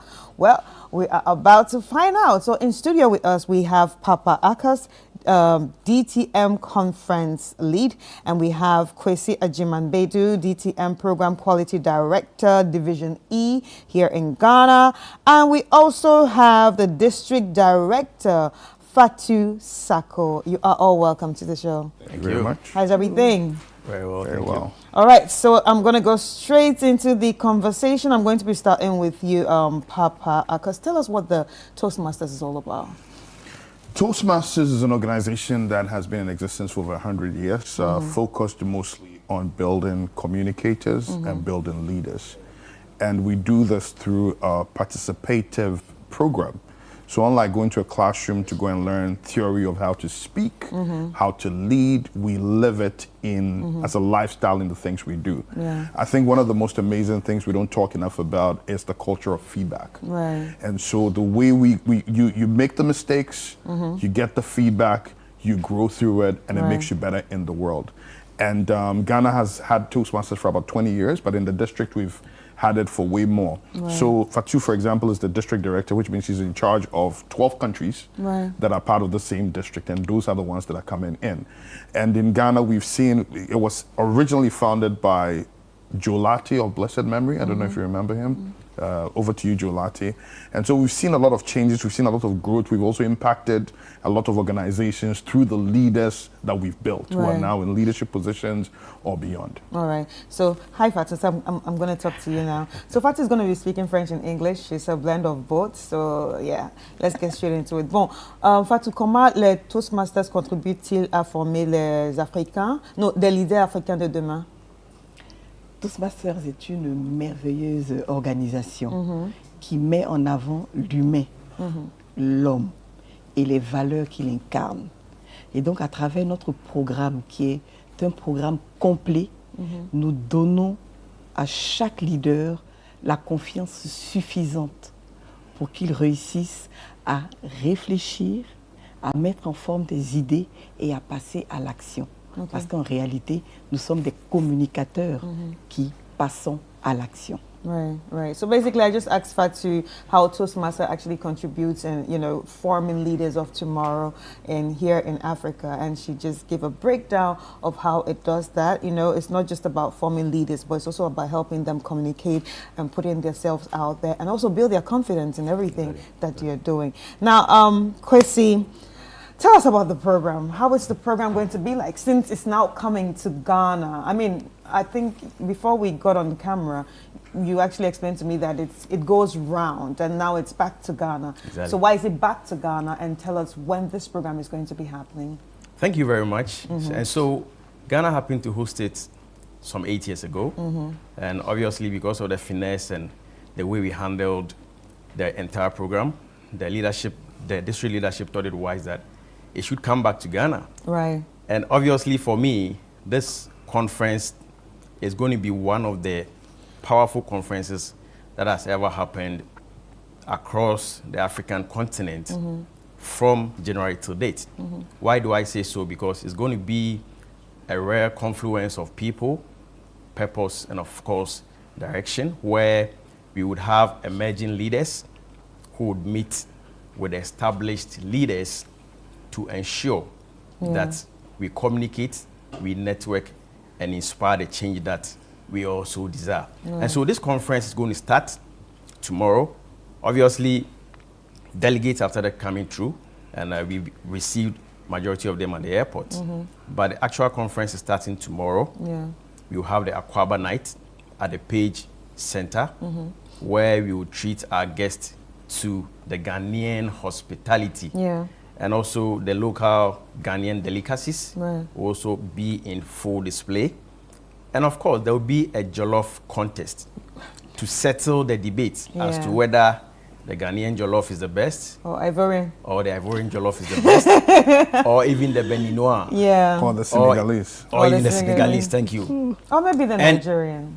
Nigeria, unfortunately, is in another district. Oh. They're in another district, so they will not be joining us. So this is District E. District 94. 94. Yeah. 94. Yeah. So Division E. You are from Division E. District 94. All right. Yes. And so we will start with our Aquaba night. We will welcome all our guests from the diaspora, and then also on Wednesday which is the 29th of April 2026.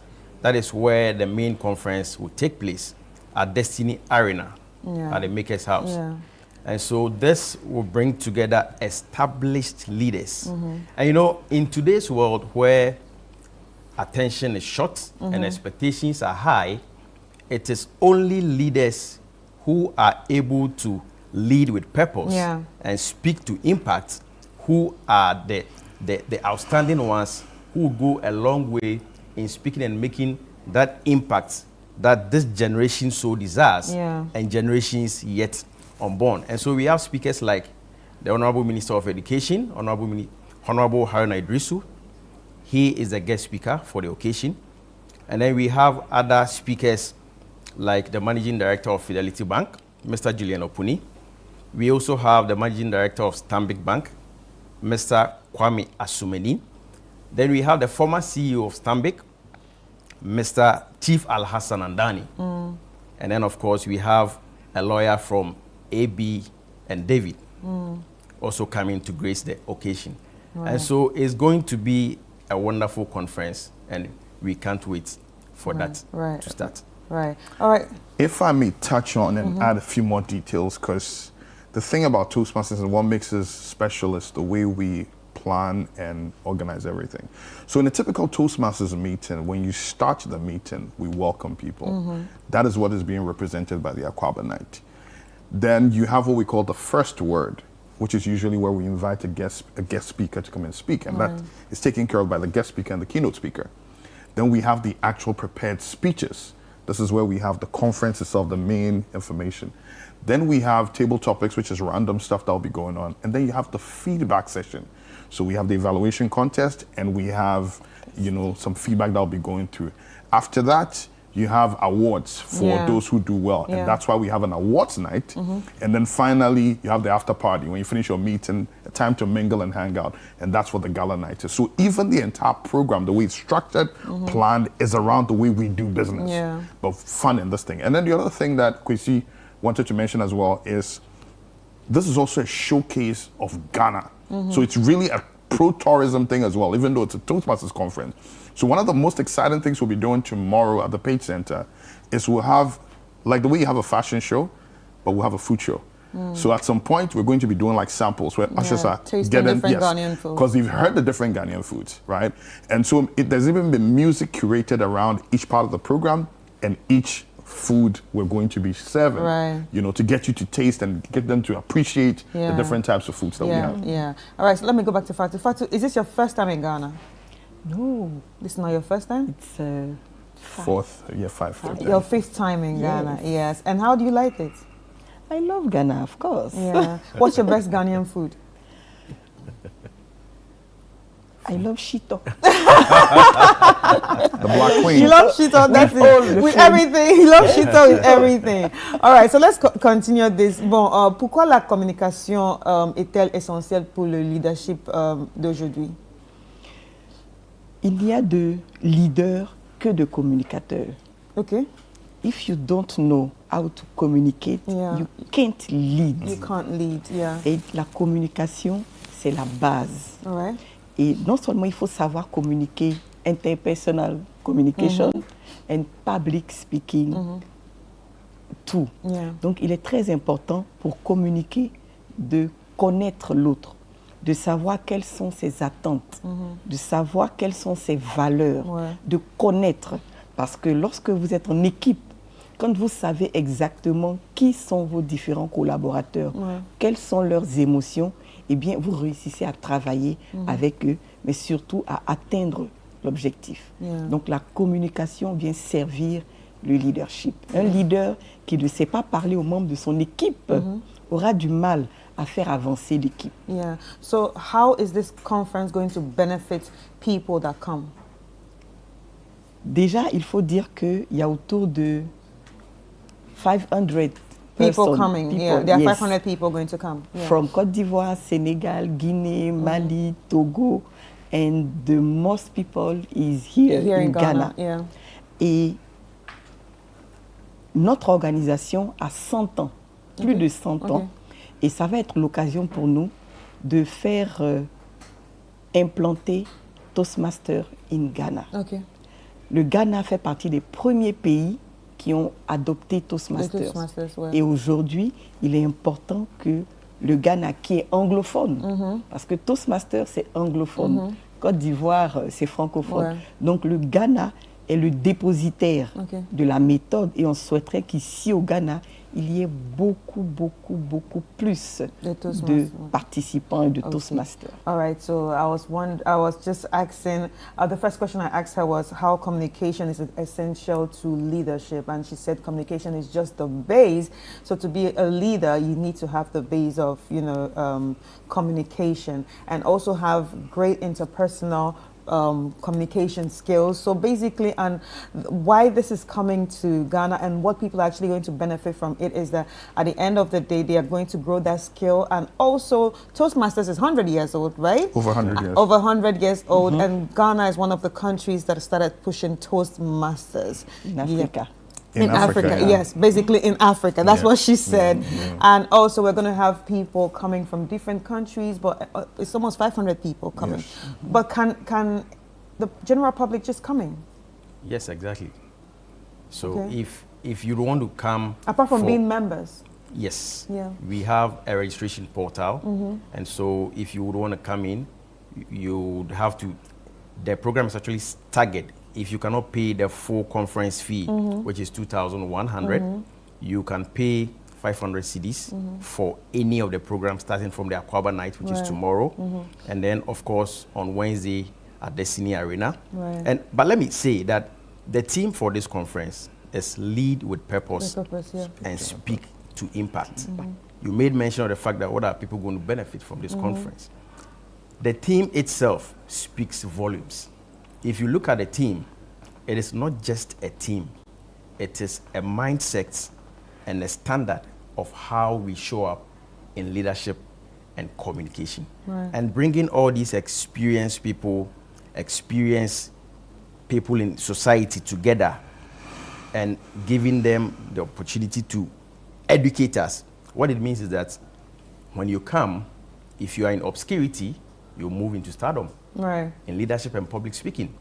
And so it's a clarion call that we are giving to the general public and the Toastmasters community They can be part of it, to join us for a life-changing moment. All right. So what if I want to be a Toastmaster? How do I join? Apart from the conference, how do I become a Toastmaster? Before I jump into it, I think it's important to share what the slogan for the conference is. So when we say Accra 2026, everybody responds, Africa leads. Okay. For me, I think... So let's do it. Okay. Accra 2026. Africa leads. Accra 2026. Africa leads. So that's the mindset change right there, that we understand that we can lead. What I've realized over my 15 years in Toastmasters, and Fatu, bear with me, is that most of the people who last in the program and really get the benefit out of it are those who are very clear about why they joined. And so it's important that we all decide right now as Ghanaians that we want to see the Africa we want to see thrive. So when we do that, the question you ask yourself is, so what do you want to do to become the leader that is required? You can join any Toastmasters club by going online, toastmasters.org, put it in your area, Ghana, Accra, or whichever area you're in, finding the closest club to you and visiting. And just join. You just show up and you visit. When you visit, it's important that you're clear. This program, I want to be a good leader, I want to be a great speaker, or I want to get good feedback, or I want to build some of the, we have 11 pathways that have a lot of corporate training that really helps you to do very well. And there are videos out there from the CEO of Stanbic, the chairman of the board of EcoBank, and CEO of Atlantic and a few others who are testifying to the benefit they've seen Toastmasters do for their employee, for their staff, that has raised them to leaders. So that's the first thing you need to. The second thing, when you decide that this is for me, don't procrastinate. That's where a lot of people also make mistakes. So I've seen people who meet me and say, Papa, I met you, I saw you 4 years ago and decided I wanted to be a Toastmaster. I now gather the courage. That's too much time wasted. If you decide it's for you, go ahead and commit. The commitment fee for becoming a Toastmaster is a one-time $25 fee and then $60 every 6 months. As a public speaking coach and somebody who knows a lot of people in the business, that is the cheapest you will get anywhere in the world. So basically it's like $145 a year. a year. But remember, some of them are one time. So Yeah. the next year is just $120. Exactly. Typical coaching, $250, $500 if the person is really good, an hour. So that's the cheapest you will get. But the beautiful thing, like I keep saying, is the feedback. So don't come in feeling, oh, I don't want to look bad. I want to look my best. Let me do this and do that. Make the mistakes. It's about learning. Yes, make the mistakes, but be comfortable taking the feedback. Yeah. Because when you take that feedback, You grow. you grow. So, like for example, to the bankers, I'll use the bankers as an example. There's something that stresses a lot of bankers, and that's what they call the monthly performance review, MPRs, right? Yeah. And a lot of bankers get stressed out about that. But when you go into an environment where you get the feedback about what is not engaging, you don't go and waste your boss's time. So by the time you're in front of him, you've tested, you've cleaned it up, you're ready, you know. Right. Yeah, and then do projects as well. A lot of the projects, even this conference we're doing, It's a project. it's a project for a lot of the members. Yeah. We've gone through the teaching issues, we've gone through the challenges, and now it's like a beautiful orchestra. Everybody's working seamlessly. Even this morning, people are all over doing all different things. Some are receiving people from the airport. His team is working, taking people from the airport, and he's here Right, coordinating, right. and it's beautiful. Right. Yeah. Okay, so where can people actually register or reach out to be part of the conference Yeah, so or the show? you would have to go onto the District 94, D94 Accra 2026.com. D94 Accra 2026.com. And then you follow the prompts, and then you are ready to go. All right. Okay, there you have it. It's all about the Toastmasters International 12th D94 conference that is going to be starting tomorrow. Yes. And that's going to be the opening ceremony tomorrow. No, so tomorrow is the Aquaba night. Aquaba night. And I hope you'll be there. No, I said I'll come She for promised. the opening ceremony. She promised Yes, she will come. at Destiny Arena. Yeah, at the Destiny Arena. I'm going to be there. Sure. Don't worry. All right. So it's going to be exciting. It's going to be fun, and it's going to be great for anyone who wants to be in a position of leadership and also polish up their communication skills. Is definitely for you. And the event is scheduled for 12th April to the 2nd of May 2026. And in the studio with us, we have Kwesi Ajiman-Bedu, DTM Program Quality Director, Division E here in Ghana, Papa Akas, DTM Conference Lead, and also all the way from Cote d'Ivoire, Fatou Sako, DTM District Director. I want to say a very big thank you for joining us. Thank you so much. It was a nice conversation. Ladies and gentlemen, it's now time for us to get into some spots, but let's take a quick break and we will be discussing sports later.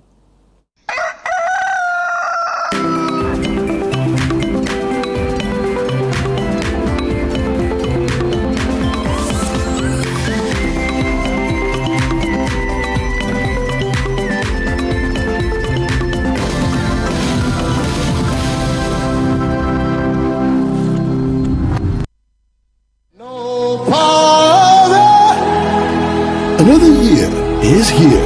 A new beginning. A fresh opportunity to draw closer to God and to one another. This family month, your family radio station, 97.3 CDFM, invites you and your loved ones to something truly special. The 2026 Family Consecration Service, a sacred gathering where families come together in prayer, faith, and unity. It's a moment to dedicate your home to God's loving care, to seek His protection, His guidance, and His peace over every household. Come and experience divine connection as we pray for strength, restoration, unity, and direction for our families. Married couples will also have the opportunity to renew their vows, reaffirming love, commitment, and purpose. The date is Friday, the 1st of May, 2026, from 6 a.m. to 12 noon. The venue is the Oil Dome, Royal House Chapel, Accra. Bring your entire family and come expectant.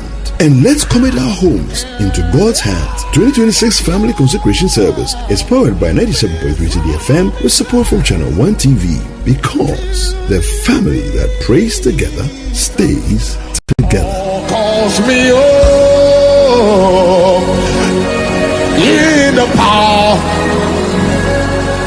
for Christ the solid. We continue our conversation on Lifeline this week on the topic Healing After Heartbreak, Moving On Without Bitterness. So, make a date with Bishop Fred Kwanche-Mensah and his guest, Professor Osafo Edu, on Lifeline. Where we combine theology with psychology to help you to understand life and to give you the skills to overcome the challenges life present to us. Let me tell you this program is not just a program, it is a lifeline. And in the last episode, we explored this common human experience called heartbreak. Prof, is it normal to have a hard time healing? How long does it take? Certain intervening variables that can determine the extent to which you can heal faster or otherwise. Right. For example, if you are all the time getting re-traumatized, okay, that particular trigger keeps coming. It's a problem. The gentleman walked away, but he's all the time really, coming around in PDC consequences at you just are meeting the person left and right, and that doesn't help your healing. Lifeline airs every Tuesday and Thursday at 10 p.m. prompt, only on Channel 1 TV.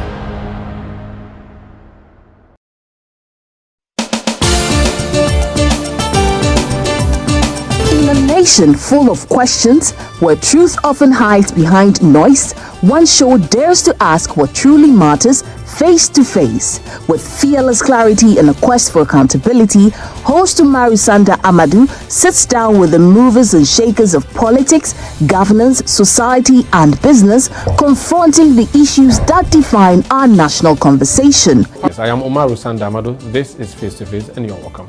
I say very often on the floor of Parliament that when we were in government, we got some things right, we got some things wrong. Are you still planning to go to Parliament, or you want to look at National Party office position? No, I'll be going back to Parliament. There's an unfinished business which I need to do. Sports has three legs: development, management, and promotion. Disintegration is extreme. We do not wish that even on your worst enemy. Every Tuesday at 9 p.m., join Umaru Sanda Amadou on Face to Face as he digs deeper, challenges power, and reveals the stories shaping Ghana's future. Only on Channel 1 TV.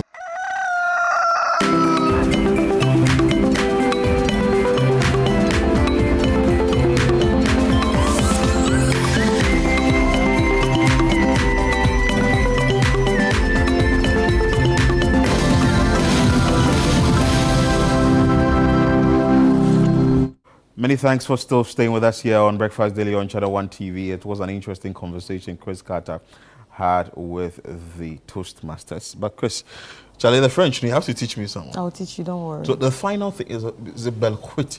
What's the meaning? Which one? Oh, you said something when you were ending. Oh, my dear, why are you doing this to me? I don't remember. You don't remember?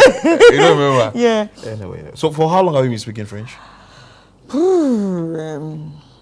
Interestingly, I was not speaking French, but I was born in a French country, obviously, but I wasn't speaking French because I went to an American school. Okay. But when I started mingling, okay, that's fine. So we are going to go to Yao. So introduce Yao in French. Bon, on a qui ici? What's here? On a qui ici? Oh, qui nana? Bon. Yao, bonjour. Bonjour. Bonjour Yao. Bonjour. Bonjour Chris. Tu es bienvenu sur Breakfast Daily. Maintenant, on a quoi? On va parler de quoi? Yeah, that's where my French ends. On va parler, on va parler un peu de sport, quoi. What's one for powder now? No, I should have taken my French more seriously in school. Yeah. So we're doing sports. Yeah, we're doing sports. I missed out on a lot of things, but yeah, I'm pretty sure I'll be able to pick up one or two. At least one international language. It's in French. In the near future. It's only French. Oh really? Oh no, I mean Spanish. Spanish is there, Chinese is there. French, yeah, Spanish, these days. and Chinese actually. So it depends on what you want. So if you're in Africa for business purposes, it's French. It's French and Chinese. If you are I think it's still French. Because the Chinese are coming over. Yeah, coming, but it's still French. But if you are want to be heavy international business beyond Africa, it's Chinese. It's Chinese, right? And if you want to be able to speak or connect with people everywhere, beyond English is Spanish. Oh. Yeah, beyond English is Spanish. Oh. Because if you go to South America, all of them speak Spanish, with the exception of Brazil. Anyway. Yeah. So what do you have for us in the world of sports? Oh, yeah. Sports, a lot of things happening. This past weekend, building off of the conversation that we had on World Cup Central, a lot of conversation was generated on the debates between having Ghanaian players or Ghana-based players in the Black Stars and having Abuche players in the Black Stars. And I was of the view that the Ghana-based players do not get the level of fairness when it comes to the selection into the Black Stars for the World Cup. And yeah, it created a whole firestorm on X. And so the debate continues. But moving over to the World Cup, Xavi Simons, who is a midfielder for Tottenham Hotspur, this past weekend he was involved in their game against Newcastle United in the league, in English Premier League. Spurs won by a goal to 0, and what that meant was that it keeps their chances of staying in the Premier League alive. They are in the relegation zone, and they needed to beat Newcastle. No, not Newcastle. They needed to beat Wolves. Arsenal beat Newcastle to go back to the top of the league.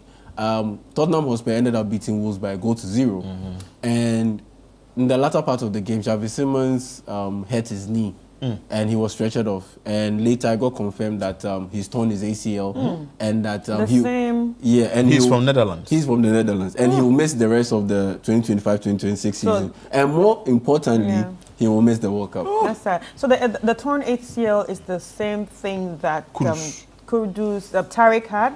No, Tariq had, yes. Yeah, Tariq. yeah. For Kudus, he had a quad injury. And on his way back to full health, while he was recovering, he suffered a setback.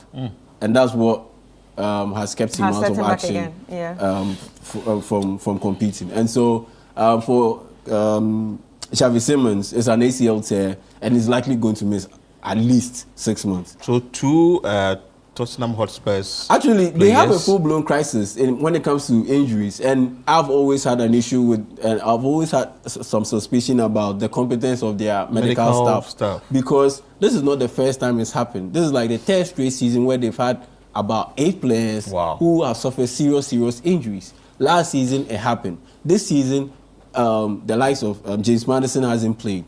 Kulusevski has been injured. Destiny Udogie has missed like 3-4 months of action. Kudus has missed about 4 months of action. Now, Xavi Simons, he's out of the season. Christian Romero, he's out for the remainder of the season. Major injuries. And so it makes me question the competence of the Spurs medical team. But still on Xavi Simons, so he won't compete in the World Cup. And it's just like Ghana's very own Mohamed Kudus. And the Netherlands, they've been grouped alongside Sweden and Japan and Tunisia at the World Cup. And so, he is a creative player, and he will miss out on the World Cup. And so, the Dutch are likely to miss out on his playmaking abilities and contributions at the World Cup. Now, moving on from Xavi Simons, to some good news. This is clearly bad news, but some good news, especially for the Chelsea fans. Finally, they won. After losing so many games in a row, 5 straight games in a row, finally Chelsea got a win, and they beat Leeds United by a goal to 0 in the Emirates FA Cup semi-finals. And what that means is that Chelsea have qualified to the FA Cup final. And so really was a coach. I was about saying that. I know. You see, these things. So it was a coach. I don't think so. I don't think it was a coach because these things, it's too early to say because it's just the first game after Liam Rossini got sacked. And so I think it's a bit too early to say. That is the coach? That is the coach. But at the end of the day, they ended up winning the game. And that's why I felt his sacking was a little bit too early. I thought that per what he's done to be able to get the team to the semi-finals, he should have been given a chance to more or less play out that game or this game. And if he had failed to get his team to win, then you sack him because you would have given him the chance to compete for a title. But sacking him the way they did, I have my own reservations about it. But anyway, Craig McFarlane came in, the interim head coach. He came in, he got the team to win by 1-0. And now what that means is Chelsea have qualified to the Emirates FA Cup final, and they'll be playing against Manchester City at Wembley Stadium on May 16. On May 16. And for Manchester City, they ended up beating Southampton by 2-1. That was on Saturday. This game was on Sunday. And what that means is that Man City, in 4 straight years, they've made it to the FA Cup final. The 2022-2023 season, they won it. The 2 seasons after, they lost the final. They lost the cup, despite making it to the final. And now they've made it to the final for a 4th year in a row. So it is a big deal. And it adds to the arguments that, yes, indeed, Pep Guardiola, who is the manager of Manchester City, is the greatest manager in the English football, and pretty much, in my view, he's the greatest manager ever, who ever lived. And so, yeah, that's the little rundown on Chelsea. But I honestly still don't believe it is down to the coach. It's just the players, because look, the players. If you're a coach, you are a bit vulnerable because you can teach. You're a teacher. You can teach. But if the student decides that, oh, no matter what you tell me, I'm not going to take it. You can teach. They'll still go ahead, write the exams, and still fail. And so I honestly believe that the players have a poor attitude. They just decided to down their tools and not play according to the instructions of the coach. So why is that when there's a problem, the players aren't sacked? Yeah, because... But the coach rather bears the brunt. Yeah, because you can't sack 22 players at a go, but you can sack one man. But can you sack one? Yeah, but if you sack the head, the and you still bring the thing, and the issue is still with the people. Exactly. Yeah, because the thing is, if you're a team like, no, it's not even a team like Chelsea. Once there are clubs and there are vacant positions, you always have coaches who will be willing to test the waters, because at the end of the day, you are risking it. If you go and it works, yeah, you are a genius. If you go and it doesn't work, you still end up getting. So is it like a try and luck something? At some point it does, because at the end of the day, if you go and try it and it works, you'll be a genius. If it doesn't work, you still end up walking away with a solid salary or severance pay. So it's kind of a win-win. Is it the same thing people want to do to Carlos? Oh no! I mean, Carlos, he knew what he was getting himself into, and on top of that, he's accomplished. He does. If it works, yeah, fine. It's another feather in his cap. If it doesn't work, not his CV wouldn't be blemished, because he couldn't get Ghana to perform well at the World Cup. When he took the World Cup, when he took the Ghana job, what? 2 months before to the start of the competition. So it's not an indictment on him. Any final thing for us? Yeah, final. Yes, the Champions League, UEFA Champions League is coming off tomorrow, the semi-finals, because we are coming to the end of the season. Tomorrow is PSG taking on Bayern Munich, and on Wednesday it's Arsenal taking on Atletico Madrid. And so it's finally balanced. You have one team from Germany, that's Bayern Munich. You have one team from France, that's PSG. They are the defending champions. You have one team from Spain, that's Atletico Madrid, and you have one team from the English Premier League, that's Arsenal. And so it's finally balanced. And I am tipping, PSG and Atletico Madrid to get to the final. And that's how I see it. That's fine. That one panning out. But we'll see how it ends up. Once the first leg games are played Tuesday and Wednesday. So I'll be here on Thursday to give you the rundown on that one. Come. Thank you so much, Chris. Sign out in French. Hey. Yeah, sign out in French. Oh, please, thank I you also so much. mention my name and also sign out in French. So let's go. Merci tout le monde. Bon, c'est Breakfast Daily et je m'appelle Christy Kata. Je m'appelle Philip Nihlate. So what he said is au revoir. Au revoir. Bye bye.